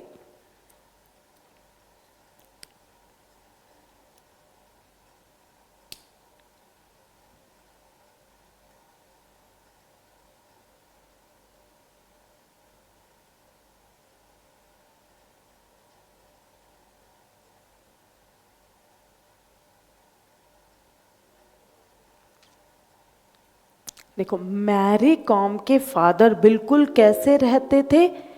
मैरी कॉम के फादर बिल्कुल कैसे रहते थे? मैरी कॉम के फादर बिल्कुल कैसे रहते थे? ऊपर से उनके ऊपर एक क्या चल रही थी? ऊपर से उनके ऊपर एक क्या चल रही थी? ऊपर से उनके ऊपर एक क्या चल रही थी? जिसकी वजह से किसकी कमी थी? जिसकी वजह से उनके पास किसकी कमी थी? करेंसी की। लेकिन उसकी मदर हिम्मत नहीं हारी, उसकी मदर ने हिम्मत नहीं हारी, उसकी मदर ने अपनी क्या निभाई? रिस्पॉन्सिबिलिटी। उसकी मदर ने, पैसों की तंगी थी, करेंसी की कमी थी, फिर भी उसकी मदर हिम्मत नहीं हारी। उसकी मदर ने अपनी क्या उठाई? रिस्पॉन्सिबिलिटी। उसकी मदर ने अपनी क्या उठाई? रिस्पॉन्सिबिलिटी। उसकी मदर ने अपनी क्या निभाई? उसकी मदर ने अपनी क्या उठाई? उसकी मदर ने अपनी क्या उठाई? रिस्पॉन्सिबिलिटी। और वो सुबह किस पे उठकर? टाइम पे। वो सुबह किस पे उठकर? टाइम पे। सुबह किस पे उठकर? टाइम पे। पैसा कमाने के लिए लोगों के डे टू डे क्या करती थी? ऑपरेशन। पैसा कमाने के लिए लोगों के घर जाकर काम करती थी, मतलब लोगों के डे टू डे क्या करती थी? ऑपरेशन। देखो, इतने पैसों की कमी होने के बावजूद भी, इतने करेंसी की कमी होने के बावजूद भी उसकी मदर ने हिम्मत नहीं हारी और उसकी मदर ने अपनी क्या उठाई? रिस्पॉन्सिबिलिटी। मदर ने अपनी क्या उठाई? सुबह किस पे उठकर? टाइम पे। सुबह किस पे उठकर? टाइम पे। लोगों के घर जा जाकर डे टू डे क्या करती थी? ऑपरेशन। लोगों के घर जा जाकर डे टू डे क्या करती थी? ऑपरेशन। लोगों के घर जा जाकर डे टू डे क्या करती थी? ऑपरेशन। अब शुरू से सुनते हैं। देखो कैसे लर्न करना है, पहले मैं आपको लर्निंग का वे बताती हूँ। देखो, मैरी कॉम, फिर मैरी कॉम के फादर मैरी कॉम, फिर मैरी कॉम की फैमिली, फैमिली में फादर, फैमिली में मदर, फैमिली में फादर, फैमिली में मदर। सबसे पहले मैरी कॉम ने तो अपना क्या अचीव किया? ऑब्जेक्टिव। मैरी कॉम ने अपना क्या अचीव किया? ऑब्जेक्टिव। तो ऑब्जेक्टिव अचीव करने के लिए मैरी कॉम ने अपनी क्या यूज की?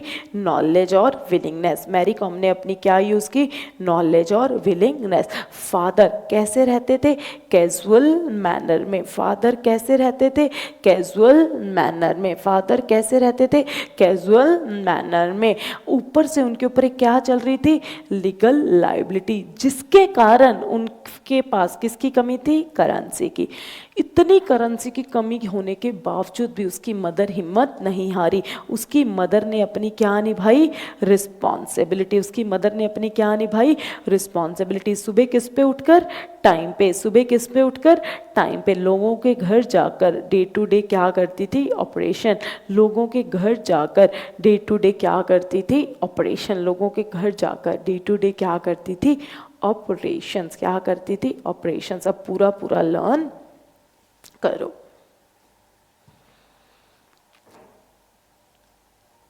और ये विलिंगनेस के क्या है? सब पॉइंट। ये विलिंगनेस के क्या है?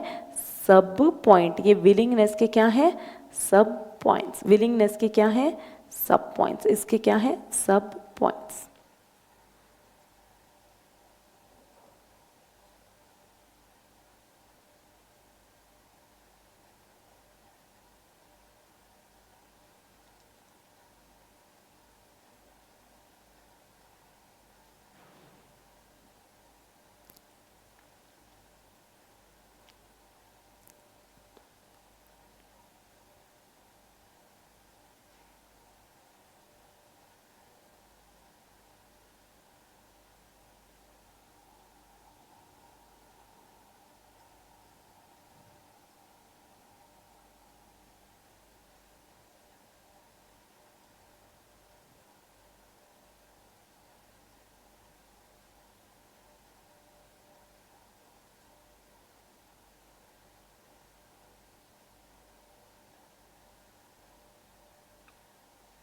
चलो अब करते हैं। मैरी कॉम ने अपना क्या अचीव किया?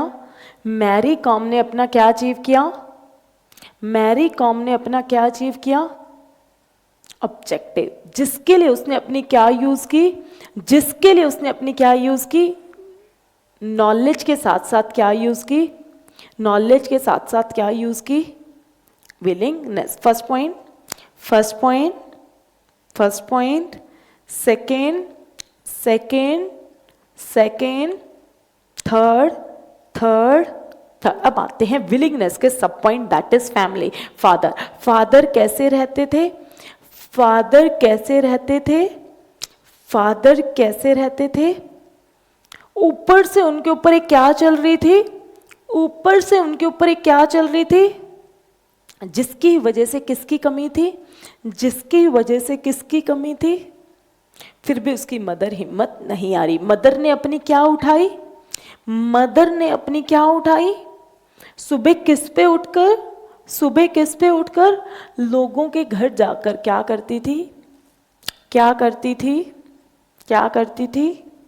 अब आते हैं फैमिली, तो फादर मदर वाले 6 पॉइंट बताओ। First point, first point, first point, second, second, second, third, third, third, fourth, fourth, fourth, fifth, fifth, fifth, sixth, sixth, sixth. देखो मैरी कॉम ने अपने टैलेंट का क्या किया, यूज। मैरी कॉम ने अपने टैलेंट का क्या किया, यूज। और आज लोगों को मैरी कॉम से मिलने के लिए क्या लेनी पड़ती है, कंफर्मेशन। आज देखो मैरी कॉम ने अपने टैलेंट का क्या किया, यूज, जिसकी वजह से आज उससे मिलने के लिए लोगों को क्या लेनी पड़ती है, कंफर्मेशन। और मैं आपको एक प्रैक्टिकल बताती हूँ, जब उसकी माँ लोगों के घर डे टू डे क्या करती थी ना,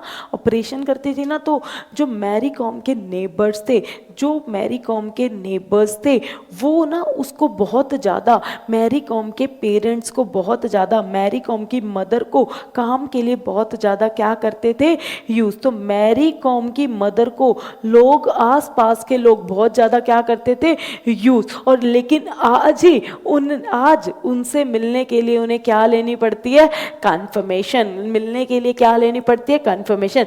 तो मैरी कॉम ने तो टैलेंट का यूज किया और मदर को लोग यूज करते थे। तो यूज तो कौन होते थे, मैरी कॉम और उसका परिवार को बहुत ज्यादा लोग क्या करते थे, यूज। और आज उनसे मिलने के लिए लोगों को क्या लेनी पड़ती है, कंफर्मेशन। यूज किया जाता था मैरी कॉम को और उससे मिलने के लिए आज लोगों को क्या लेनी पड़ती है, कंफर्मेशन। तो यूज कंफर्मेशन, यूज कंफर्मेशन। कौन सी स्टोरी है, मैरी कॉम वाली। कौन सी स्टोरी है, मैरी कॉम वाली। कौन सी स्टोरी है, मैरी कॉम वाली। देखो मैरी कॉम ने टैलेंट का यूज किया, उसकी मदर को लोग यूज करते थे, आसपास के लोग यूज करते थे। और आज उनसे मिलने के लिए लोगों को क्या लेनी पड़ती है, कंफर्मेशन। लोगों को क्या लेनी पड़ती है, कंफर्मेशन। देखो एक्सटर्नल कंफर्मेशन में हमने कौन कौन सी स्टोरी की, एक्सटर्नल कंफर्मेशन में हमने कौन कौन सी स्टोरी की, फटाफट आ जाइए। हमने 4 स्टोरी की। सबसे पहले हमने स्टोरी की नेगेटिव कंफर्मेशन रिक्वेस्ट। कौन सी स्टोरी की, नेगेटिव कंफर्मेशन रिक्वेस्ट। दूसरी हमने कौन सी स्टोरी की, पहली स्टोरी तो कौन सी की, नेगेटिव कंफर्मेशन रिक्वेस्ट। फटाफट बताओ दूसरी स्टोरी हमने कौन सी की थी, दूसरी स्टोरीज हमने की थी डिजाइनिंग कंफर्मेशन रिक्वेस्ट। दूसरी स्टोरी कौन सी की थी, designing confirmation request. Third story कौन सी की थी, एरिया वेयर एक्सटर्नल कंफर्मेशन में भी यूज, जहां एक्सटर्नल कंफर्मेशन को यूज किया जाता है। और कौन से फैक्टर्स हैं इन डिटरमाइनिंग की whether to use external confirmation, whether to use external confirmation. देखो negative confirmation request is equal to NCR वाली, इज इक्वल टू एनसीआर वाली। First point, first point, first point, second, second, second, third, third, third, fourth, fourth, fourth. Design किसने की थी, बहुत सुंदर card को किसने डिजाइन किया था, बहुत सुंदर कार्ड। तो किसने डिजाइन की थी कंफर्मेशन रिक्वेस्ट, एबी वाली। कौन सी, एबी वाली। First point, first point, first point, second, second, second, third, third, third, fourth, fourth, fourth, fifth, fifth, fifth, sixth, sixth, sixth, and the last authorisation. Area के लोगों से external confirmation किसने दिलवाई थी, एरिया के लोगों से कंफर्मेशन किसने दिलवाई थी, टेकफेब ने। किसने दिलवाई थी, टेकफेब ने। तो टेकफेब ने पैसा लेने के लिए एरिया के लोगों से क्या दिलवाई थी, confirmation. First point, first point, first point, second, second, second, third, third, third, fourth, fourth, fourth, fifth, fifth, fifth, sixth, sixth, sixth, seventh, seventh, seventh. That is account payable. अपने टैलेंट को किसने use किया था जिससे लोगों को मिलने के लिए कंफर्मेशन लेनी पड़ती है, या उसकी मदर को कौन यूज करता था? आसपास के लोग, जिससे मिलने के लिए लोगों को क्या लेनी पड़ती है? कंफर्मेशन। कौन सी स्टोरी है? मैरी कॉम वाली। कौन सी स्टोरी है? मैरी कॉम वाली। तो पहले 3 मेन पॉइंट क्या थे मैरी कॉम से? First point, first point, first point, second, second, second, third, third, third. अब मैरी कॉम की फैमिली मतलब father mother, first point, first point मतलब विलिंगनेस के सब point, first point, first point, second, second, second, third, third, third, fourth, fourth, fourth, fifth, fifth, fifth, sixth, sixth, sixth. अब देखो confirmation लेकर, क्या लेकर? कंफर्मेशन लेकर, क्या लेकर? कंफर्मेशन ली। किसने कंफर्मेशन ली? टेकफेब के एबी ने, टेकफेब का एमडी एबी ने। तो टेकफेब के एबी ने कंफर्मेशन लेकर, टेकफेब का एबी कंफर्मेशन लेकर मैरी कॉम से एनसीआर में मिलने गया, या फिर एनसीआर में मैरी कॉम से मिलने गया। तो टेकफेब का कौन? एबी। एनसीआर में किससे मिलने गया? Mary com. तो कंफर्मेशन लेकर टेकफेब का एबी कंफर्मेशन लेकर एनसीआर में किससे मिलने गया? मैरी कॉम से। तो टेकफेब का एबी एनसीआर में किससे मिलने गया? मैरी कॉम से। टेकफेब का एबी एनसीआर में किससे मिलने गया? मैरी कॉम से। टेकफेब का एबी एनसीआर में किससे मिलने गया? मैरी कॉम से। टेकफेब ने तो एरिया के लोगों से क्या दिलवाई थी? कंफर्मेशन। एबी ने डिजाइन की थी कंफर्मेशन रिक्वेस्ट लड़की के लिए, और NCR is equal to negative confirmation request. और मैरी कॉम ने अपने टैलेंट को क्या किया? यूज़। या फिर मैरी कॉम को आसपास के लोग क्या करते थे? यूज़। और आज मिलने के लिए क्या लेनी पड़ती है? कंफर्मेशन। तो टेकफेब का एबी एनसीआर में किससे मिलने गया? मैरी कॉम से। ये खत्म हो गई हमारी स्टोरीज एसे 505 की। अब हम अपना चैप्टर 3 का एक नेक्स्ट एसे बिगिन करेंगे, दैट इज एसे 570। हम अपना एक नेक्स्ट एसे बिगिन करेंगे, दैट इज एसे 570।